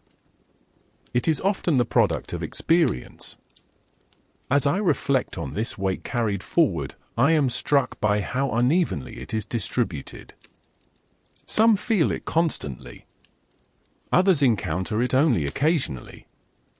Many will never feel it directly at all. And yet, it exists, shaping outcomes whether acknowledged or not. The war in Afghanistan did not conclude neatly enough to be set aside. It resists compartmentalization. It leaks into other stories, other conflicts, other debates. It becomes part of a collective memory that influences behavior long after facts fade. And yet, within this weight, there is also movement. People adapt. They find ways to live, to love, to create, to hope in smaller, quieter ways. The human capacity to carry weight without collapsing is remarkable. It does not erase suffering, but it allows life to continue alongside it. In Afghanistan, weddings still take place. Babies are born. When wars are remembered, they are often remembered through dates and decisions. Through speeches, strategies, and turning points. But history, when lived, rarely arrives in such clean shapes. It moves instead through ordinary days, through lives lived between the lines of official narratives. Afghanistan's war, perhaps more than most, unfolded within these quiet margins. In the years during and after the conflict, millions of Afghans lived lives that were neither symbols nor statistics. They were shopkeepers opening shutters at dawn, farmers checking irrigation channels, students memorizing lessons by candlelight, mothers preparing meals while listening carefully to the sounds outside. These lives did not pause for geopolitics. They adapted around it. I imagine a morning in a small town, long after the last foreign convoy has passed. The air is cool. The street is quiet. A shopkeeper unlocks his door, arranging goods that arrived through uncertain routes. Prices have changed again. Customers will negotiate, as they always do. This routine is not dramatic, but it is meaningful. It is continuity asserting itself. Between the lines of war, people learn to read risk with precision. Which roads were safer on which days? Which officials could be trusted? Which questions should not be asked? This knowledge was not written down. It was shared through whispers, gestures, pauses. It became a kind of informal education, passed from neighbor to neighbor. Children absorbed this education early. They learned when to be quiet, when to look away, when to run. They learned how to play in ways that avoided attention. Games adapted. Routes changed. Childhood continued, but it did so cautiously, shaped by the contours of danger. Education, when available, carried a particular intensity. Students studied with urgency, aware that opportunity might vanish without warning. Teachers taught with determination, knowing that what they imparted might not be easily replaced. Learning became an act of defiance, even when it was never framed that way. During the years of foreign presence, many Afghans found themselves navigating two worlds at once. One shaped by international norms, development programs, and global language. Another shaped by local traditions, power structures, and survival instincts. Moving between these worlds required fluency not just in language, but in expectation. A young interpreter might spend the day translating for foreign soldiers, then return home to a neighborhood governed by entirely different rules. A civil servant might attend training sessions on transparency and accountability, then confront realities that made those ideals difficult to implement. These tensions did not resolve neatly. They were managed day by day. For women who entered public life during those years, the space between the lines was especially complex. Many built careers carefully, balancing visibility with safety. They learned how to speak firmly without drawing too much attention, how to assert competence while navigating deeply entrenched norms. Their success was often quiet, incremental, hard-won. When circumstances changed, and those spaces narrowed, the loss was not only economic or political. It was deeply personal. The skills remained. The confidence remained. The memory of possibility remained. What changed was the permission to use them openly. Yet even then, life did not stop entirely. It moved indoors. It moved underground. It moved into smaller circles of trust. Teaching continued in living rooms. Writing continued in private notebooks. Advocacy continued through careful networks. These acts rarely appeared in news reports, but they mattered. For men who had worked closely with international forces or institutions, life between the lines carried its own risks. Association brought opportunity, but also visibility. Some embraced it, believing the future would protect them. Others kept one foot out the door, prepared for sudden shifts. When the war ended abruptly, many of these lives were thrown into sharp relief. Decisions that had once been manageable became urgent. Stay or leave. Speak or remain silent. Hide or risk visibility. These were not theoretical choices. They were made under pressure, often with incomplete information. In the aftermath, many who remained found themselves rewriting their own stories. Not erasing the past, but reframing it in safer language. Job titles changed. Experiences were described differently. The same life, told in a new way. This act of narrative adjustment is a survival skill rarely acknowledged. It is not dishonesty. It is adaptation. It is the careful alignment of truth with safety. Beyond Afghanistan, lives lived between the lines also belong to those who came and went. Soldiers who spent months or years there often remember not the battles, but the moments in between. The shared meals. The quiet nights. The faces of people whose names they never fully learned. Aid workers remember the complexity of trying to help in systems strained by politics and insecurity. Diplomats remember negotiations that moved slowly, often invisibly. Journalists remember stories that could not be told fully or safely. These lives, too, existed between official narratives. They rarely fit neatly into triumph or failure. They were defined by effort, compromise, and uncertainty. As time passes, the temptation grows to simplify the war story. To reduce it to a lesson, a mistake, a cautionary tale. But doing so risks erasing the lived experiences that resist such reduction. Afghanistan's war was not only about strategy and outcome. It was about people navigating constraints, making meaning where they could, finding ways to live fully in narrow spaces. The spaces between the lines are where culture persists most stubbornly. Poetry is written. Music is remembered. Humor survives, often dark, often subtle. These expressions do not end wars, but they make life within them bearable. I think of an elderly man telling stories to children at dusk, his voice steady, his tale stretching back before the latest conflict, before the one before that. History, in this form, is not linear. It is circular, layered, anchored in memory rather than dates. These stories remind listeners that life existed before the war, and will exist after it, even if shaped by it. As I sit with these lives lived between the lines, I am reminded that history is not only what happens loudly.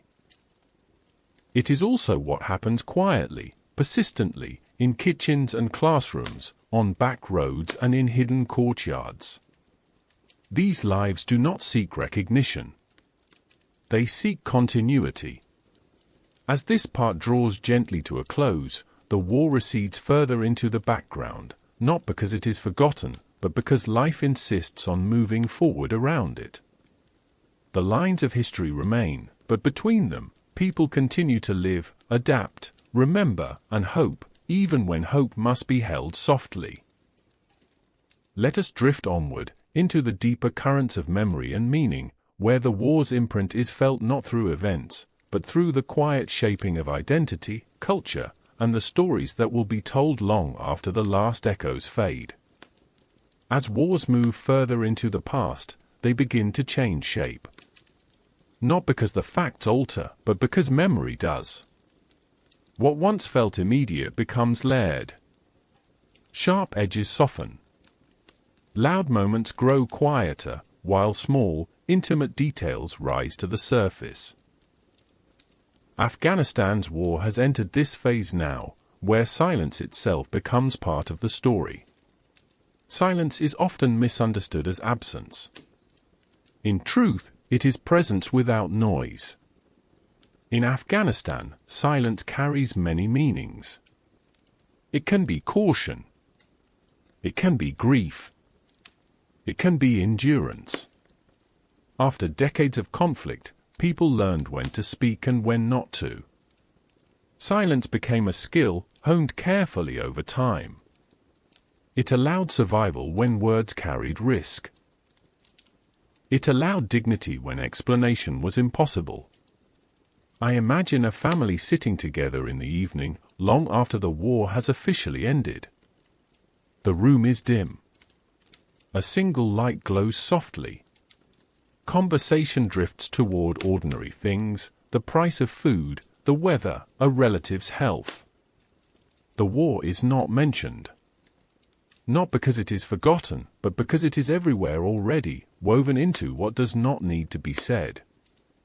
This kind of silence is not empty. It is full. Memory, too, takes on new forms as time stretches forward. It stops arriving as flashbacks or headlines and begins to settle into habits. People remember where to sit in a room. Which roads feel safer? How to listen for changes in the air. These memories are rarely verbalized. They live in posture, in instinct, in the way plans are made with quiet contingency. For many Afghans, memory is layered across generations. Elders remember invasions that predate the most recent war. Middle generations remember multiple regimes rising and falling. The youngest carry memories shaped not by ideology, but by atmosphere, the feeling of growing up in a place where rules changed quickly and explanations lagged behind. This layered memory shapes identity in subtle ways. A young person may not recall the early years of the war clearly, but they feel its influence in the caution of parents, in the boundaries placed around ambition, in the way hope is framed carefully, as something that should not be trusted too openly. The war becomes a background presence, shaping expectations without naming itself. Outside Afghanistan, memory behaves differently. In countries that intervened, the war is remembered episodically. It appears on anniversaries, in documentaries, in speeches, in classroom discussions. It is recalled through images, statistics, and summaries. This memory is structured, curated, often debated. It seeks meaning and closure. But closure remains elusive. For many veterans, memory resists organization. It arrives unexpectedly. A sound, a smell, a certain light at dusk. Afghanistan returns not as a coherent narrative, but as fragments, moments suspended in time. The war does not feel over so much as unfinished, a chapter without a final sentence. This unfinished quality is part of the war's legacy. It complicates remembrance. It resists commemoration that seeks clarity or triumph. It demands space for ambiguity, for conflicting emotions to coexist. Pride and sorrow. Purpose and doubt. Loyalty and frustration. Societies are not always comfortable holding such complexity. There is a tendency to simplify, to reduce, to move on. Afghanistan challenges this impulse. It asks for patience with unresolved stories. Silence, in this context, can also be avoidance. It can reflect discomfort with acknowledging limits, mistakes, unintended consequences. The war ended without a narrative that satisfied everyone. In that gap, silence sometimes steps in where explanation feels inadequate. Yet silence also offers rest. For those who lived through years of constant vigilance, the quiet after the noise allows the nervous system to settle, even if fully relaxing remains difficult. It allows routines to form without constant interruption.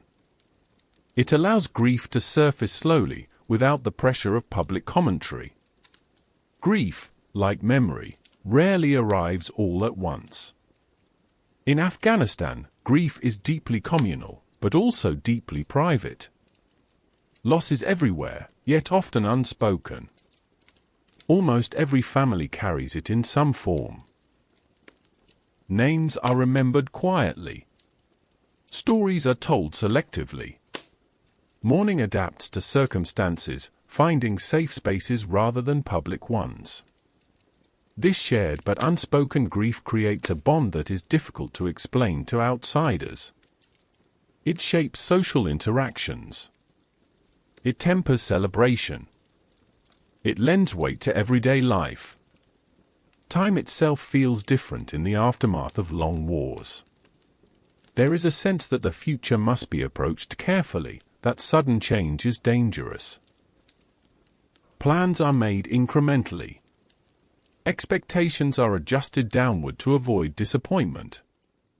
Progress, when it comes, is appreciated quietly rather than celebrated loudly. This cautious relationship with time is not pessimism. It is experience. Afghanistan's history has taught its people that nothing is permanent, not regimes, not alliances, not promises. This knowledge fosters adaptability, but it also fosters restraint. People learn to live fully in the present while holding the future loosely. In the broader world, time moves faster. News cycles shift quickly. Attention migrates. Afghanistan becomes one story among many, then one memory among others. New crises emerge, demanding urgency. The space available for reflection shrinks. Yet the war's influence continues to surface indirectly. In debates about intervention, in cautionary references, in phrases like lessons learned. Afghanistan becomes shorthand, a symbol invoked to support or oppose future actions. Symbols simplify what lived experience complicates. As I reflect on memory, silence, and the shape of time, I am struck by how unevenly the burden of remembering is distributed. Some are asked to remember constantly. Others are free to forget, or to remember selectively. This imbalance is itself part of the war's legacy. Those who carry memory daily do not have the luxury of abstraction. Their understanding of the war is not shaped by analysis, but by lived consequence. Those at a distance may debate meaning. Those close to it live with outcome. And yet, memory is not only a burden. It is also a form of continuity. Stories are told to children. Lessons are passed down, not always explicitly, but through example. Caution becomes wisdom. Endurance becomes tradition. Even silence teaches. In this way, Afghanistan's war becomes part of a longer human story, one about how societies survive repeated disruption. About how culture adapts. About how identity is preserved even when structures collapse.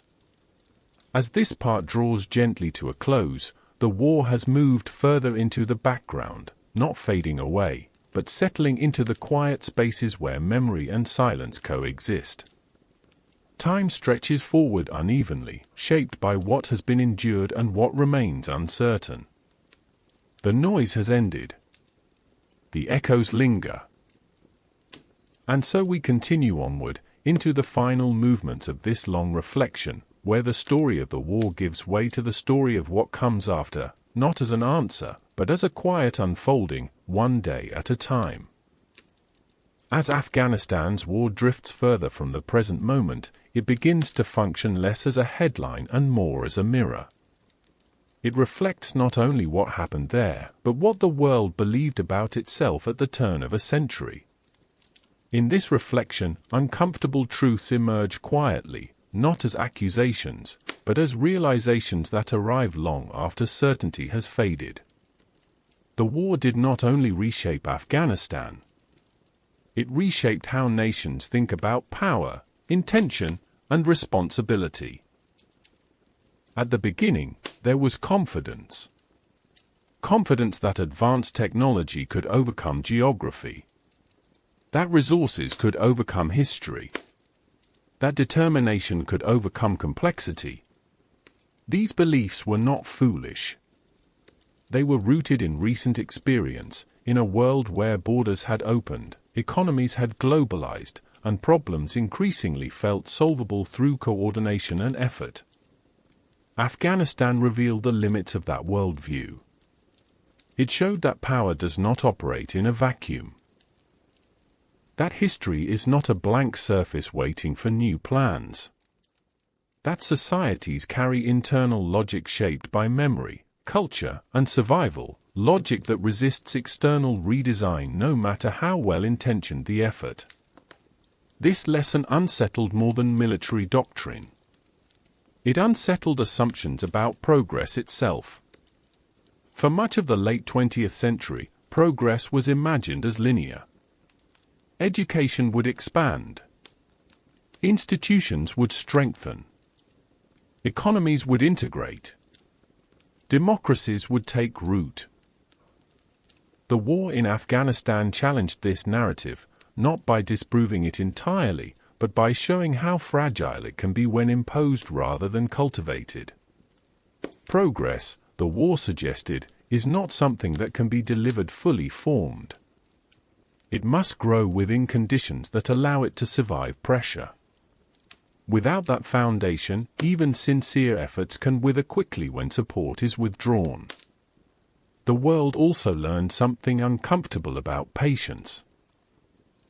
The Taliban strategy was not sophisticated in a technological sense, but it was deeply attuned to time. They understood that foreign forces operated on timelines shaped by elections, budgets, and public opinion. They understood that endurance could function as power. That waiting could be a form of action. This realization challenged the assumption that speed and decisiveness are always advantages. In Afghanistan, slowness prevailed. Persistence outlasted urgency. For policymakers, this forced a reconsideration of how modern states engage in conflicts that do not conform to conventional timelines. It raised questions about sustainability, about whether democracies are structurally disadvantaged in long, ambiguous wars. These questions remain unresolved. The war also forced a reckoning with the relationship between intention and outcome. Many individuals involved in Afghanistan acted with genuine commitment. Soldiers believed they were protecting others. Aid workers believed they were improving lives. Diplomats believed they were building bridges. These intentions were real and meaningful. Yet intention alone did not guarantee outcome. This gap between intention and result is one of the hardest truths to accept, because it complicates moral clarity. It suggests that good intentions can still produce harm. That effort does not always redeem consequence. That meaning must sometimes be found not in success, but in honesty about limits. The war also reshaped conversations about responsibility. Once a nation intervenes deeply in another society, what obligations follow? How long do they last? What happens when staying causes harm, but leaving does too? Afghanistan did not offer clean answers to these questions. Instead, it exposed their complexity. Responsibility, the war suggested, is not static. It evolves with circumstances. It requires ongoing reassessment rather than fixed commitments. And it demands humility, a willingness to admit when control has been overestimated. For the global community, Afghanistan also illuminated disparities in whose lives are considered central to decision-making. Strategies were debated in distant capitals. Timelines were set according to foreign priorities. Afghan voices were often consulted, but not always centered. This imbalance shaped outcomes in subtle ways. It influenced which risks were tolerated, which compromises were accepted, which losses were considered unavoidable. The war did not invent these dynamics. It revealed them. In doing so, it prompted new conversations about inclusion, about listening, about the difference between partnership and management. These conversations continue, unevenly, shaped by the war's example. Afghanistan also taught the world something about narrative fatigue. At the start, the story was clear. Over time, it grew complicated. Eventually, it became tiring.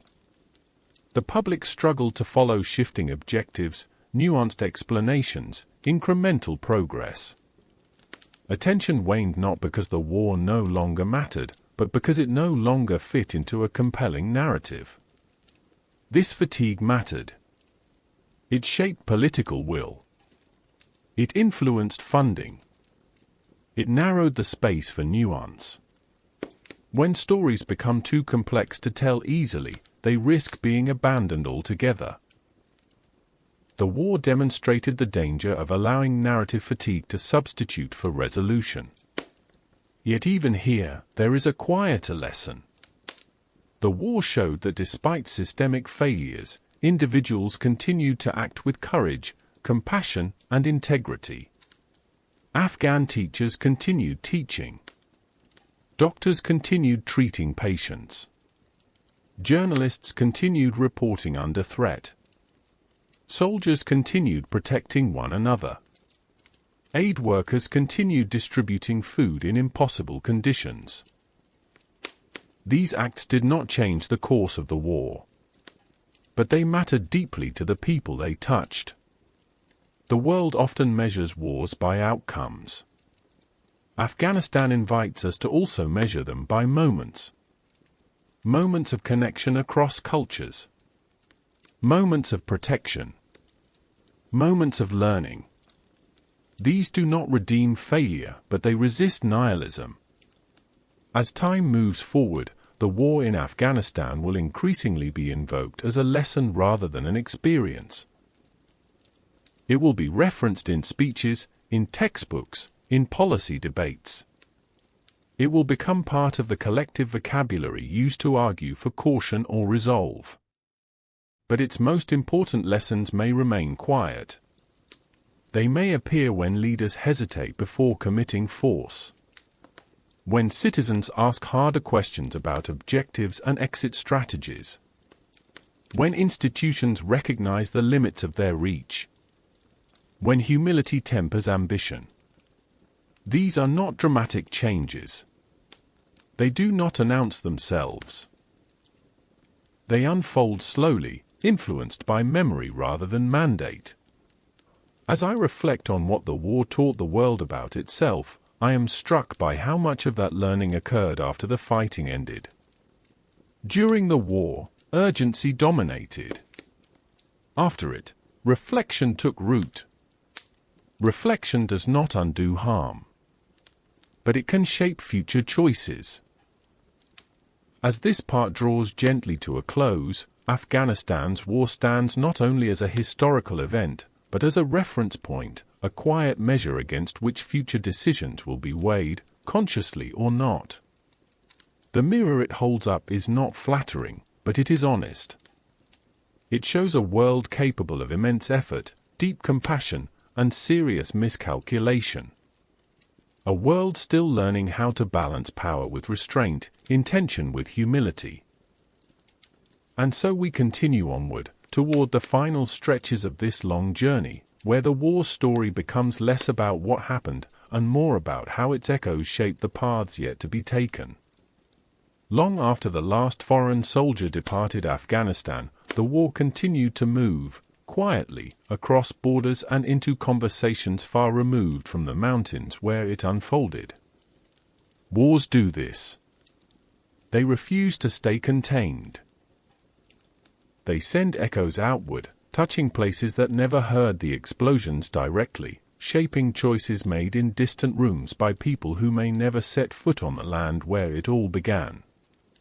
Afghanistan's war became one such echo, traveling not through sound, but through influence. In capitals across the world, policymakers now invoke Afghanistan as a point of reference. Sometimes it is spoken aloud. Sometimes it remains unspoken, hovering in the background of decisions. It appears when leaders debate intervention, when advisors caution restraint, when timelines are questioned more carefully than before. Afghanistan becomes a quiet presence at the table, reminding participants of complexity, of endurance, of limits. This influence is subtle, but persistent. It shows up in how exit strategies are discussed earlier rather than later, in how local partnerships are framed with more attention to legitimacy, in how military solutions are weighed against political realities. These shifts are not guarantees against future missteps, but they reflect learning that did not exist in quite the same way before. The war also reshaped international conversations about responsibility. When a powerful nation intervenes in another country, expectations are created, both explicit and implied.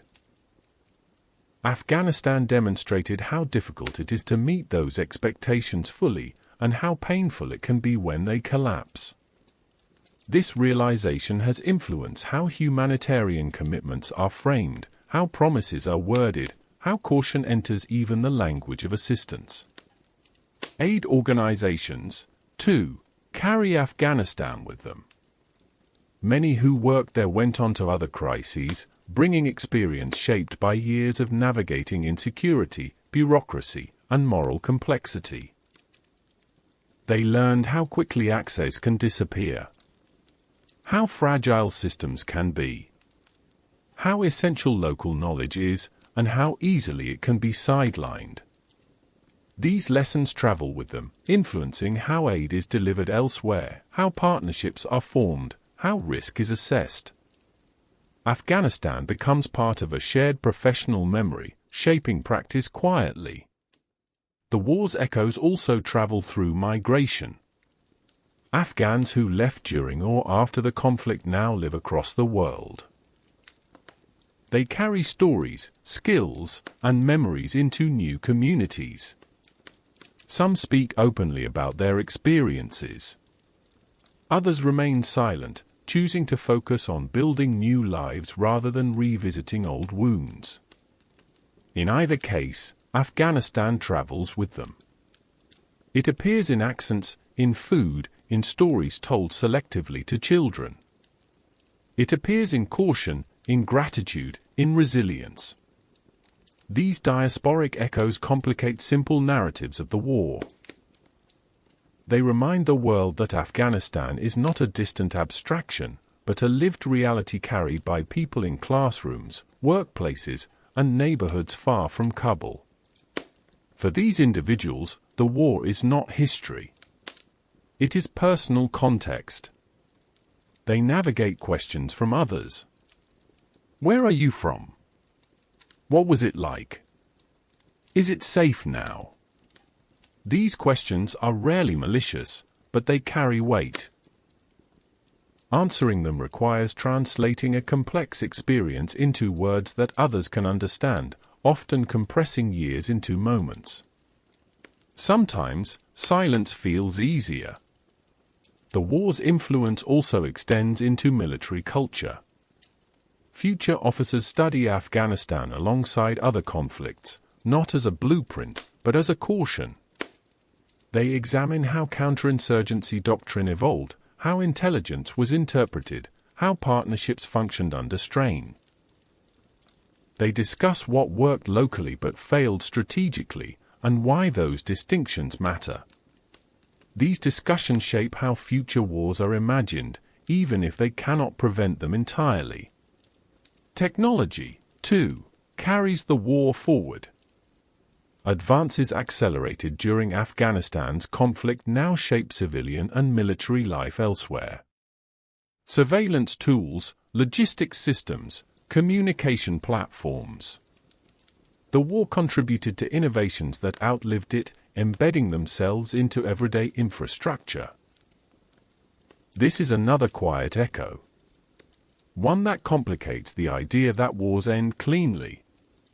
In the realm of public consciousness, Afghanistan's echo is more uneven. For some, it has faded quickly, replaced by newer crises. For others, it resurfaces unexpectedly, during anniversaries, during debates, during moments when images or phrases reopen questions that never fully closed. Veterans often feel this echo most strongly. They carry Afghanistan not only as memory, but as identity. Their experiences shape how they see the world, how they assess risk, how they relate to authority and purpose. The war becomes a reference point against which other experiences are measured. For many, this echo is quiet but constant. They may not speak of it often. They may not need to.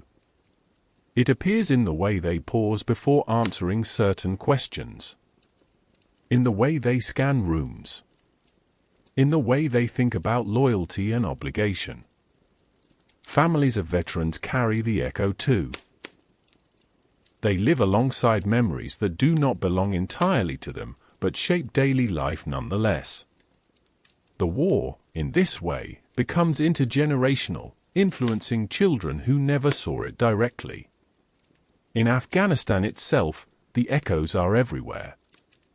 They shape how people interpret foreign statements, how they respond to aid, how they evaluate promises.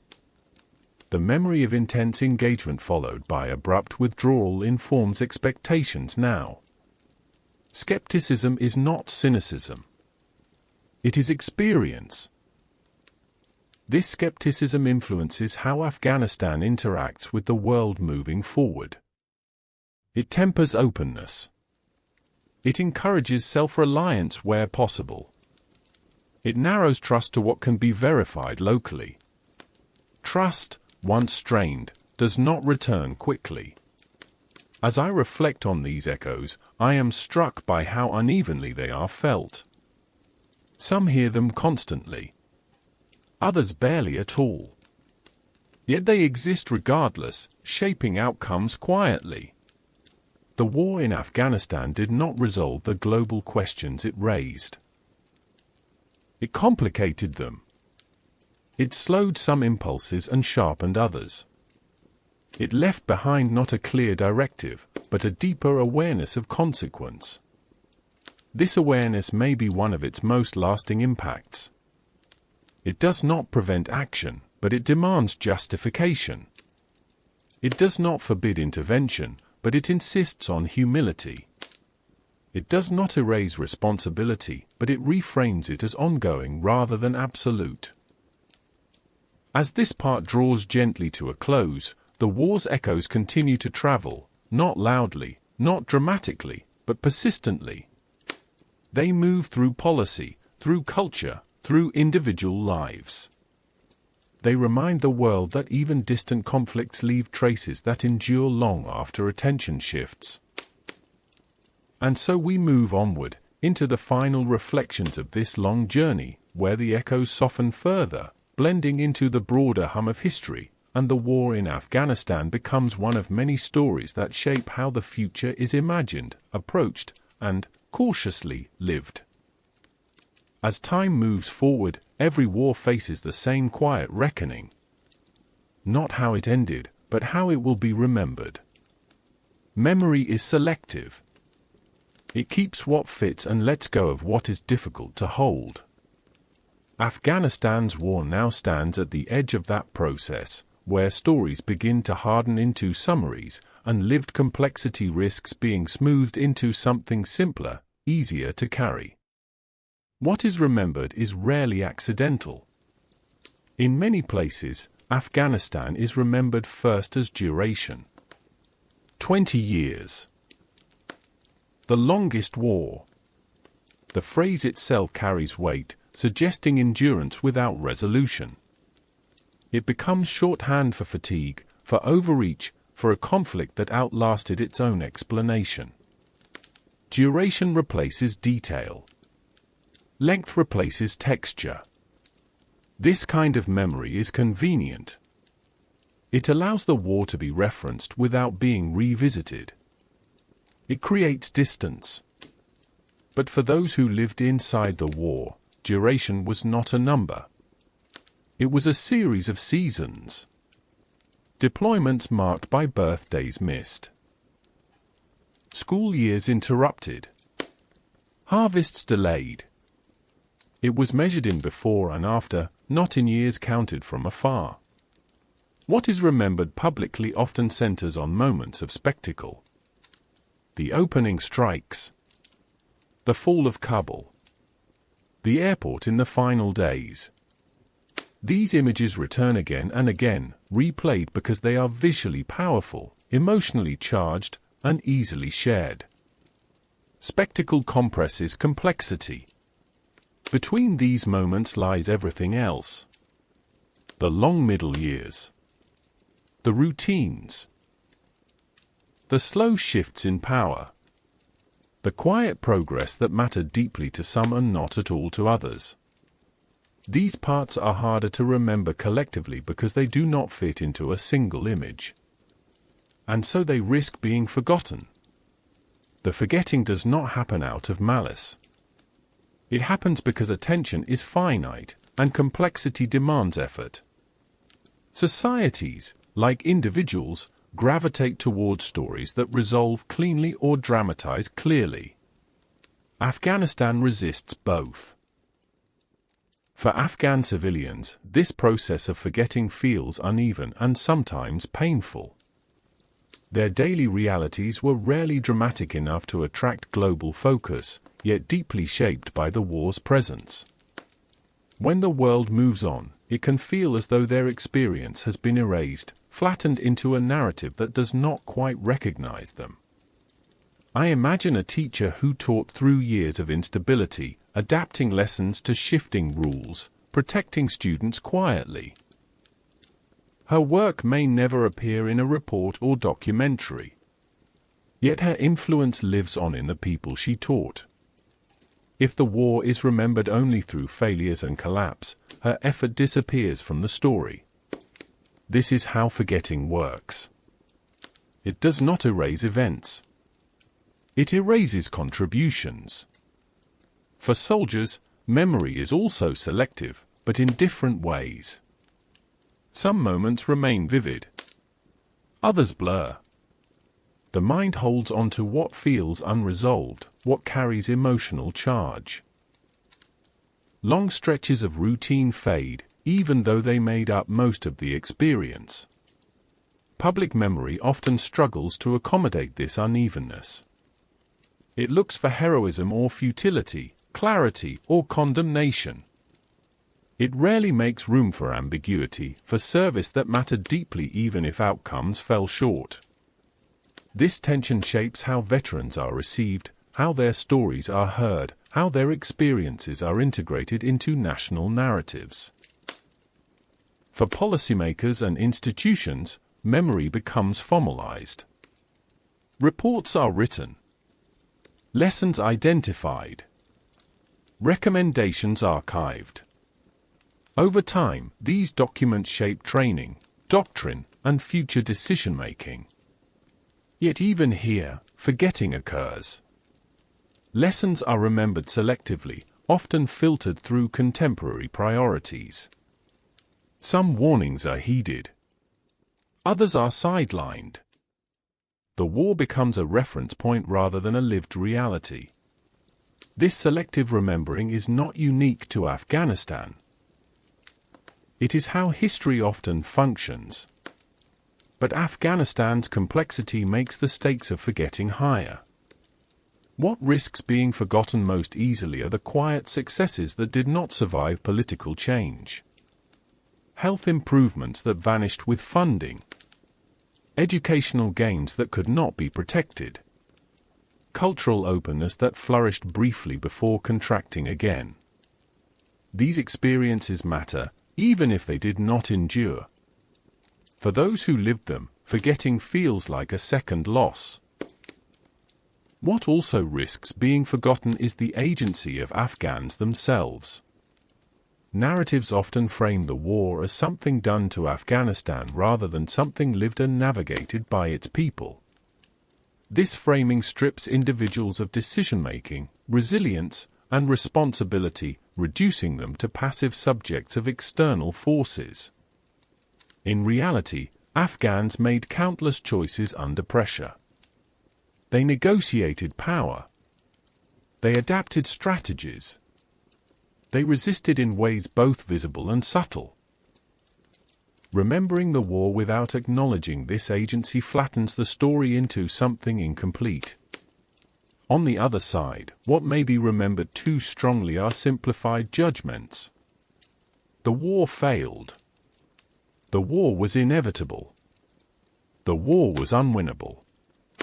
These statements may contain elements of truth, but they risk closing discussion prematurely. They offer certainty where reflection is needed. The danger of premature certainty is that it allows lessons to be declared learned without being fully understood. It encourages avoidance rather than engagement. It replaces inquiry with conclusion. As time passes, Afghanistan may become a warning invoked to stop debate rather than deepen it. This, too, is a form of forgetting. Yet memory is not only what societies choose. It is also what individuals carry forward regardless of collective narratives. Afghan families remember loved ones lost. They remember moments of hope and fear. They remember names and places that will never appear in official histories. These memories persist quietly, passed down through stories, through habits, through silence. Veterans remember faces, voices, landscapes. They remember bonds formed under conditions few others understand. These memories shape their lives long after public attention fades. Aid workers remember ethical dilemmas that had no clean answers. Journalists remember stories they could not tell fully. Diplomats remember negotiations that seemed promising one day and hollow the next. These personal memories resist simplification. They remain complex, unresolved, alive.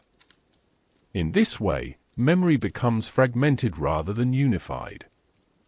There is no single story of Afghanistan's war, only overlapping ones. Some are amplified. Others remain private. Together, they form a mosaic that cannot be reduced without loss. As I reflect on what is remembered and what is forgotten, I am reminded that forgetting is not always intentional. It is often a consequence of pace. The world moves quickly. New crises demand attention. Space for sustained reflection shrinks. But forgetting has consequences. When complexity is forgotten, future decisions risk repeating familiar patterns. When human experiences are forgotten, policies risk losing their grounding. When ambiguity is forgotten, certainty grows brittle. Afghanistan's war offers an opportunity, even now, to resist these tendencies. To remember not just what is convenient, but what is difficult. To hold space for contradiction. To allow multiple truths to coexist. As this part draws gently to a close, the war continues its journey into history, carried by memory and shaped by forgetting. What remains visible will depend on whose stories are told, whose are preserved, whose are allowed to fade. The task of remembrance is not passive. It is an active choice, made again and again, to look beyond headlines and hold on to the human threads that give history its meaning. And so we move onward, into the final reflections of this long narrative, where remembering becomes not an act of nostalgia, but an act of responsibility, shaping how the past informs the future, quietly, deliberately, and with care. Every long war eventually demands a reckoning, not the kind announced by tribunals or treaties, but a quieter one that unfolds inside institutions, families, and individual minds. Afghanistan's reckoning did not arrive as a single moment. It arrived gradually, unevenly, as the distance between intention and outcome became impossible to ignore. this reckoning is still ongoing. For governments involved in the war, it takes the form of review and reassessment. Committees examine decisions made years earlier, asking not only what went wrong, but why warning signs were missed, why optimism persisted longer than evidence justified, why assumptions hardened into doctrine. These questions are uncomfortable because they reveal patterns that extend beyond Afghanistan itself. Bureaucracies, by their nature, are built to sustain momentum. They reward continuity. They translate uncertainty into process. Afghanistan exposed how easily this machinery can keep moving even when its direction is unclear. Programs continued because they existed. Metrics were met because metrics were required. Reports showed progress because progress was expected. The reckoning asks whether systems designed to act are equally capable of stopping. Within military institutions, this reckoning is especially layered. Afghanistan shaped a generation of service members. Many entered their careers with the war already underway and left with it still unresolved.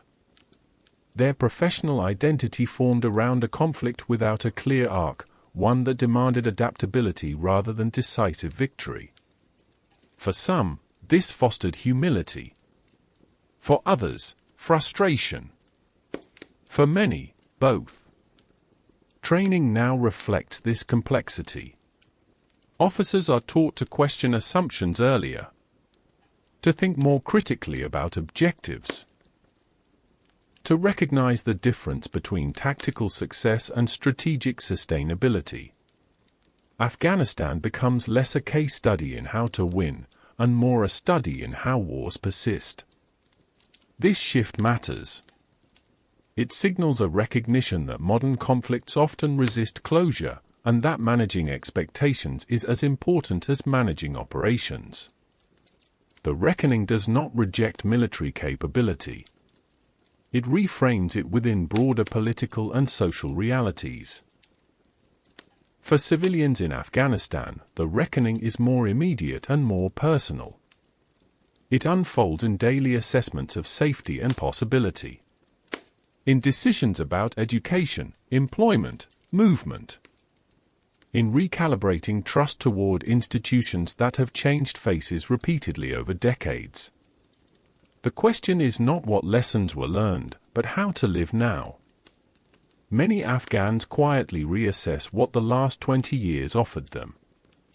Some feel gratitude for experiences they would not otherwise have had.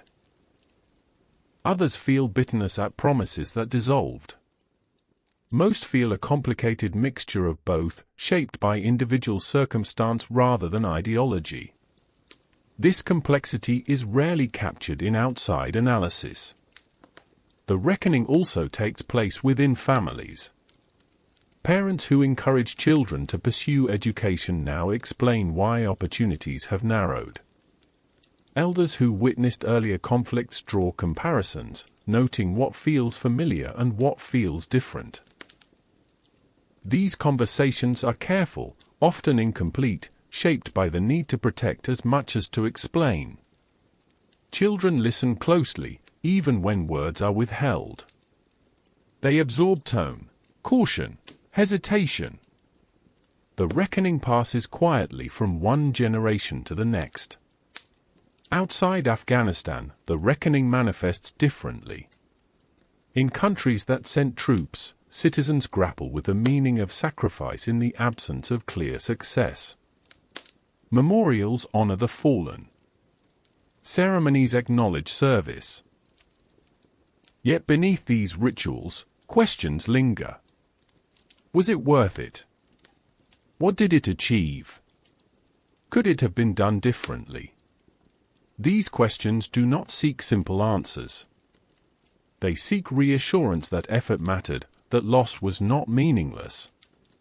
For many, this reassurance is difficult to find in official narratives that emphasize complexity without clarity.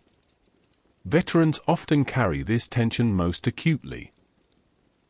They know what they did mattered to those beside them, to those they protected in specific moments.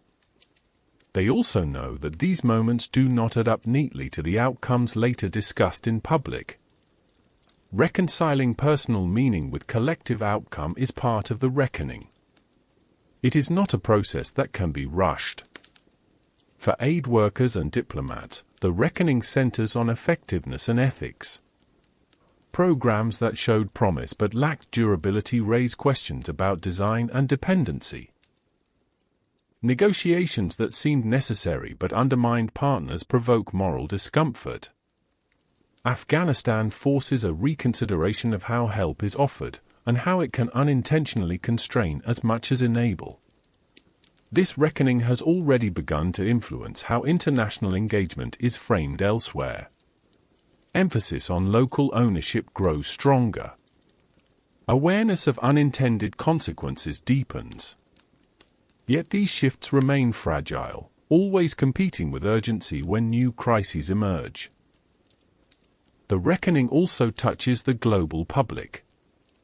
Afghanistan challenges comfortable narratives about intervention as inherently benevolent or inherently harmful. It occupies an uncomfortable middle ground where intentions were mixed, efforts sincere, outcomes flawed. Holding this complexity requires patience, something public discourse does not always reward. As a result, the reckoning risks being shortened, simplified into slogans that obscure more than they reveal. This, too, is part of the war's legacy. As I sit with this phase of the story, I am struck by how quiet the reckoning is. There are no grand declarations. No final judgments. Instead, there is an accumulation of small shifts in thinking, in caution, in language. People speak differently now about Afghanistan than they did 20 years ago. Less certainty. More qualifiers. More acknowledgement of limits. This change in tone matters, even if it does not satisfy the desire for closure. The reckoning does not resolve the past. It shapes the future. It influences how risks are assessed, how partnerships are built, how promises are made, and how carefully they are kept. It does not guarantee wisdom, but it creates the conditions for it. For Afghanistan, the reckoning is ongoing and unresolved. The country continues to navigate economic hardship, political constraint, and international isolation. The war's end did not bring the relief many hoped for. It brought a different set of challenges, equally demanding in their own way. Yet even here, people adapt. Markets adjust. Informal systems fill gaps. Communities support one another where possible. The reckoning is lived daily, not as reflection, but as necessity. As this part draws gently to a close, the war's reckoning continues quietly, shaping thought rather than headlines, decisions rather than declarations. It is not a conclusion, but a process, unfolding slowly, unevenly, and without guarantee. And so we move onward, toward the final moments of this long telling, where the reckoning settles into something deeper still, a recognition not only of what was lost or gained, but of how history moves forward despite uncertainty, carrying lessons that whisper rather than shout, asking to be heard if we are willing to listen.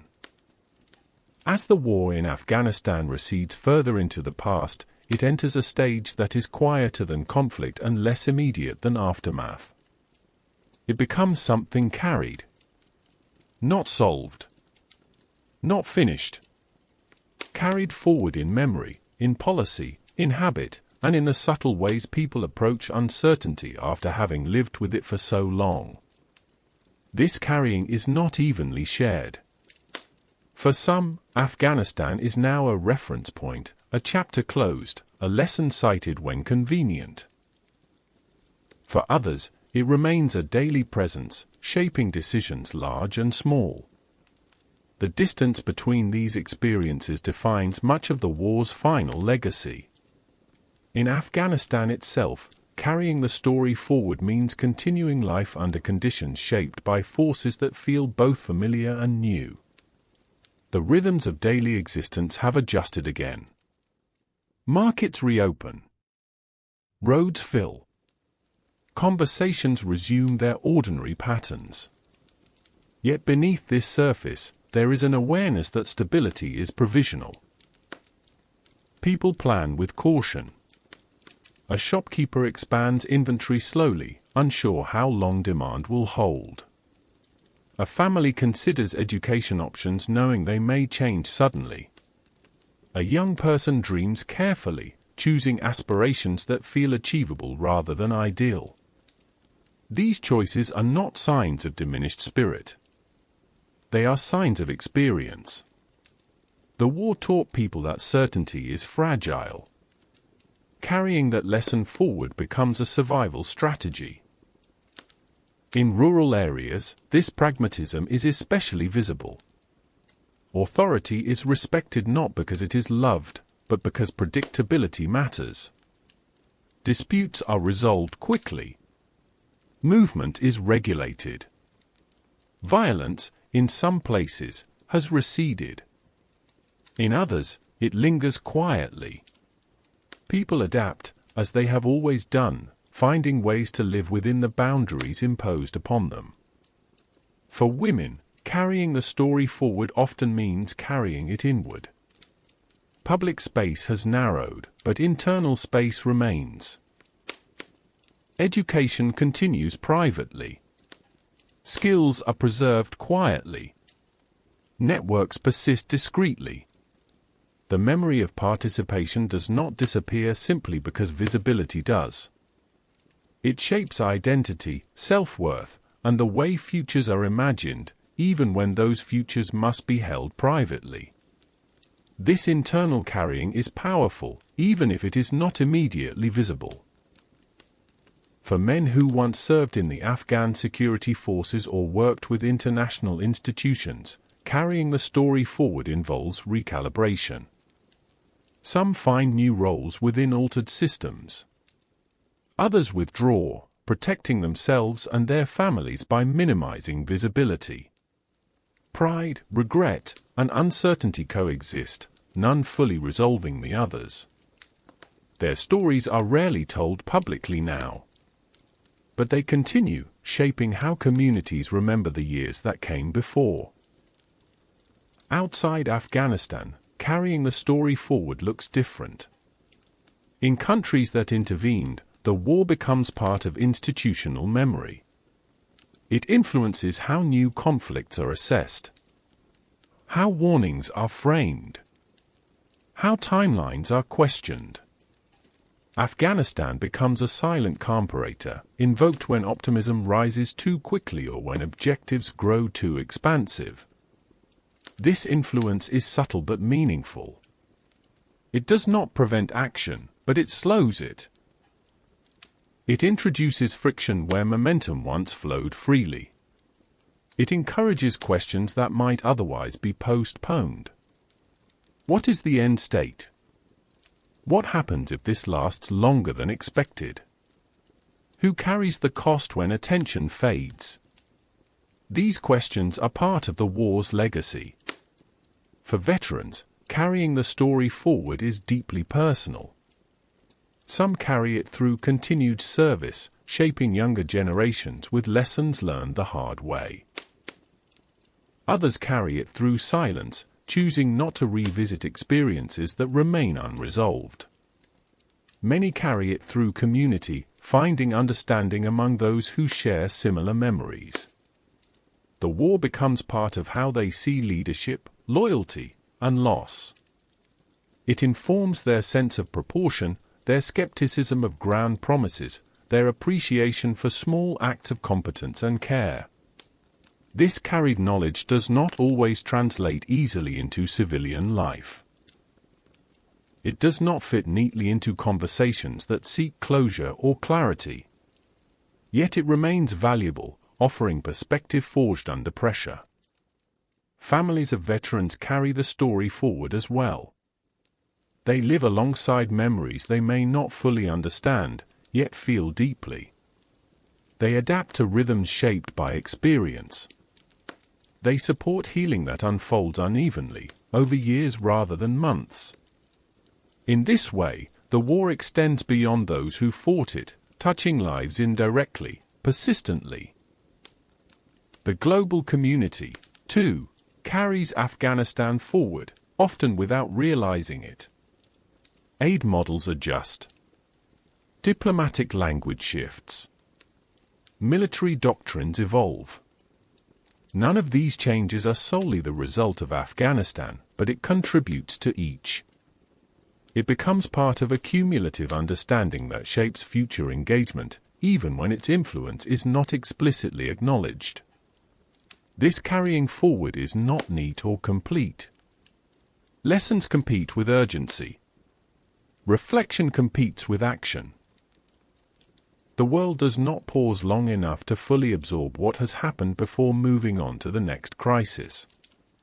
And yet, something remains. The war has left an imprint on how complexity is understood, on how uncertainty is tolerated, on how long-term commitments are framed. These shifts may be subtle, but they matter. As I reflect on this stage of the story, I am struck by how carrying differs from remembering. Remembering is often selective. Carrying is comprehensive. It includes what is convenient and what is uncomfortable. It shapes behavior even when not consciously recalled. Afghanistan is now carried forward in this way. Not always spoken of, but rarely absent. In Afghanistan, this carrying happens day by day. In the way people greet one another. In the way risks are assessed. In the way hope is managed carefully, never abandoned entirely, but rarely indulged freely. In the wider world, it happens through caution, through altered expectations, through the quiet recalibration of ambition. The war story is no longer being written in headlines. It is being written in consequences. As this part draws gently to a close, the act of carrying becomes the defining feature of the war's final phase. There is no resolution offered here, no grand conclusion. There is only continuation, shaped by what has been learned, endured, and remembered, whether consciously or not. And so we arrive at the edge of the final telling. The war has moved from event to memory, from memory to influence, from influence to something carried quietly forward. In the last part, we will sit with this quiet continuation, not to judge it or resolve it, but to acknowledge it gently, as history often asks us to do, before setting the story down at last. There comes a moment, at the end of every long telling, when the voice must soften and the story must be placed gently on the table, not concluded so much as released. The war in Afghanistan does not offer a final lesson, a clean moral, or a sense of narrative completion. Instead, it asks for something quieter.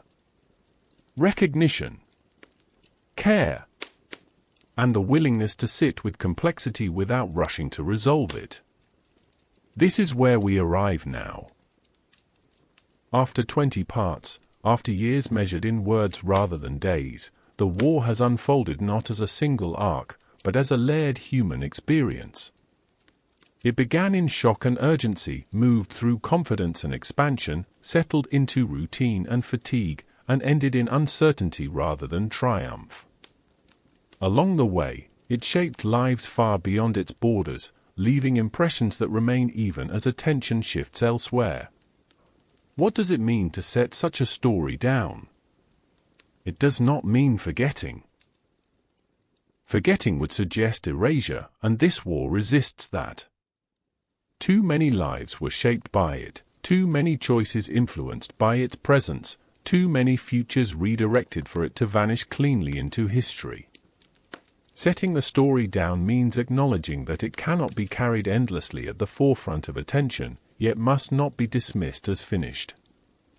It means allowing the war to take its place in the long procession of human experience, where meaning is not fixed, but revisited over time. For Afghanistan, setting the story down is not an option. The war's consequences remain embedded in daily life.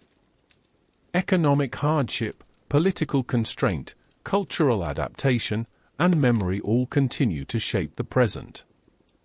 The war did not end a chapter so much as alter the conditions under which the next chapters are written. Yet even here, life continues. Children are born into a world shaped by stories they did not witness but will inherit. Elders recall earlier conflicts, placing the most recent war within a much longer continuum. Families adjust routines, redefine goals, and find ways to endure. These acts are not symbolic. They are practical, necessary, and quietly profound. The resilience required to live without certainty does not announce itself. It appears in persistence, in showing up, in maintaining dignity when circumstances narrow options. Afghanistan's people have practiced this resilience for generations, and the war became another chapter in that ongoing practice. For those who came from elsewhere and then left, setting the story down looks different. Veterans carry memories that do not fade simply because deployments end. The war lives on in reflexes, in values, in the way danger and responsibility are understood. For many, the question is not how to forget Afghanistan, but how to integrate it into a life that has moved on in other ways. This integration is not linear. It happens slowly, unevenly, often without words. It happens in moments of recognition, in shared glances with others who understand, in silence that does not need explanation. Families of veterans carry the story too, supporting healing that does not follow a schedule. They learn to live alongside experiences they did not share directly, but feel deeply. The war becomes part of family history, not always spoken of, but always present. For policymakers, scholars, and citizens, setting the story down involves restraint. It means resisting the urge to summarize Afghanistan into a single takeaway. It means allowing contradictory truths to coexist. That good intentions mattered, and that outcomes fell short. That progress occurred, and that it proved fragile. That effort was sincere, and that it was not enough. Holding these truths together is uncomfortable, but necessary. The war in Afghanistan challenges the desire for moral clarity. It suggests that history often operates in shades rather than absolutes. That responsibility does not always come with control. That endings can arrive without resolution. These insights do not make future decisions easier. They make them heavier. But perhaps that weight is appropriate. As this story is set down, it joins a larger human archive of wars that reshaped societies without delivering neat conclusions. It sits alongside other conflicts that taught lessons slowly, over generations, rather than through immediate clarity. Afghanistan's war will be revisited many times in the future. Each generation will approach it differently, shaped by its own concerns and distance. New interpretations will emerge. Old assumptions will be challenged. This is not a failure of memory. It is how history remains alive. The danger lies not in revisiting the story, but in oversimplifying it. If Afghanistan becomes only a warning or only a tragedy, something essential is lost. It must remain a story of people navigating impossible circumstances, of choices made under pressure, of resilience that did not depend on victory. This is where the story truly belongs. Not in declarations or headlines, but in the quiet recognition that wars are lived more than they are concluded. That their meanings shift with time. that their influence extends far beyond their final moments. As I sit here, preparing to set this story down, I return to the beginning. To the sense of urgency and clarity that marked the war's opening days. How certain everything felt then. How direct the path forward seemed. Time dissolved that certainty, as it often does. What remains now is not a lesson carved in stone, but a posture of humility. A recognition that history resists control. That power has limits. That people endure in ways systems do not always anticipate.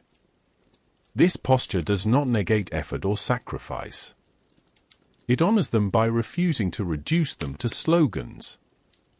And so, gently, we let the story rest. Not because it no longer matters, but because it has been told as fully as words allow. The rest belongs to memory, to lived consequence, to the quiet unfolding of time. Afghanistan's war does not ask us to solve it in retrospect. It asks us to remember carefully, to carry its influence responsibly, and to approach the future with greater awareness of complexity and cost. That is all a story like this can ask. And so, with care and respect, we set it down here, allowing silence to take its place, not as emptiness, but as space. Space for reflection. Space for rest. Space for whatever comes next, shaped, as always, by what has already been. And now, we come to the end of tonight's long journey. The story has moved slowly across years and landscapes, through moments of urgency and long stretches of waiting, through voices loud with certainty and others that spoke only in whispers. We have walked together through beginnings and endings that never quite felt complete, through lives shaped not by single decisions, but by time itself. As this story settles, there is no final judgment waiting for you to carry away. No demand to decide what it all meant. History, especially history like this, rarely offers such neat gifts. Instead, it leaves us with texture, with weight, with the quiet understanding that human lives continue long after attention drifts elsewhere. You do not need to hold every detail. You do not need to remember every name or date. Let the story soften now, the way distant sounds fade at night. What matters most has already been felt rather than learned. The sense of endurance. The persistence of ordinary life. The way people adapt, again and again, even when certainty disappears. If you are listening as the day comes to a close, allow yourself to rest here. Imagine the noise of the world dimming. Lantern light instead of floodlight. A slow breeze instead of rushing motion. The story has been told, and it does not ask anything more of you. For those whose lives were touched by this history, directly or indirectly, may this quiet moment offer gentleness rather than answers. For those encountering it from afar, may it encourage patience and care when thinking about distant places and unseen lives. And for you, right now, there is nothing left to do. The past can remain where it is. The future does not need your attention tonight. You are free to drift, to let the mind loosen its grip, to allow sleep to arrive naturally, without effort. Thank you for listening. Thank you for sharing this quiet space with me. Wherever you are, may the night be calm, the air soft, and your rest deep and untroubled. The story can remain here, gently set down, while you drift peacefully onward.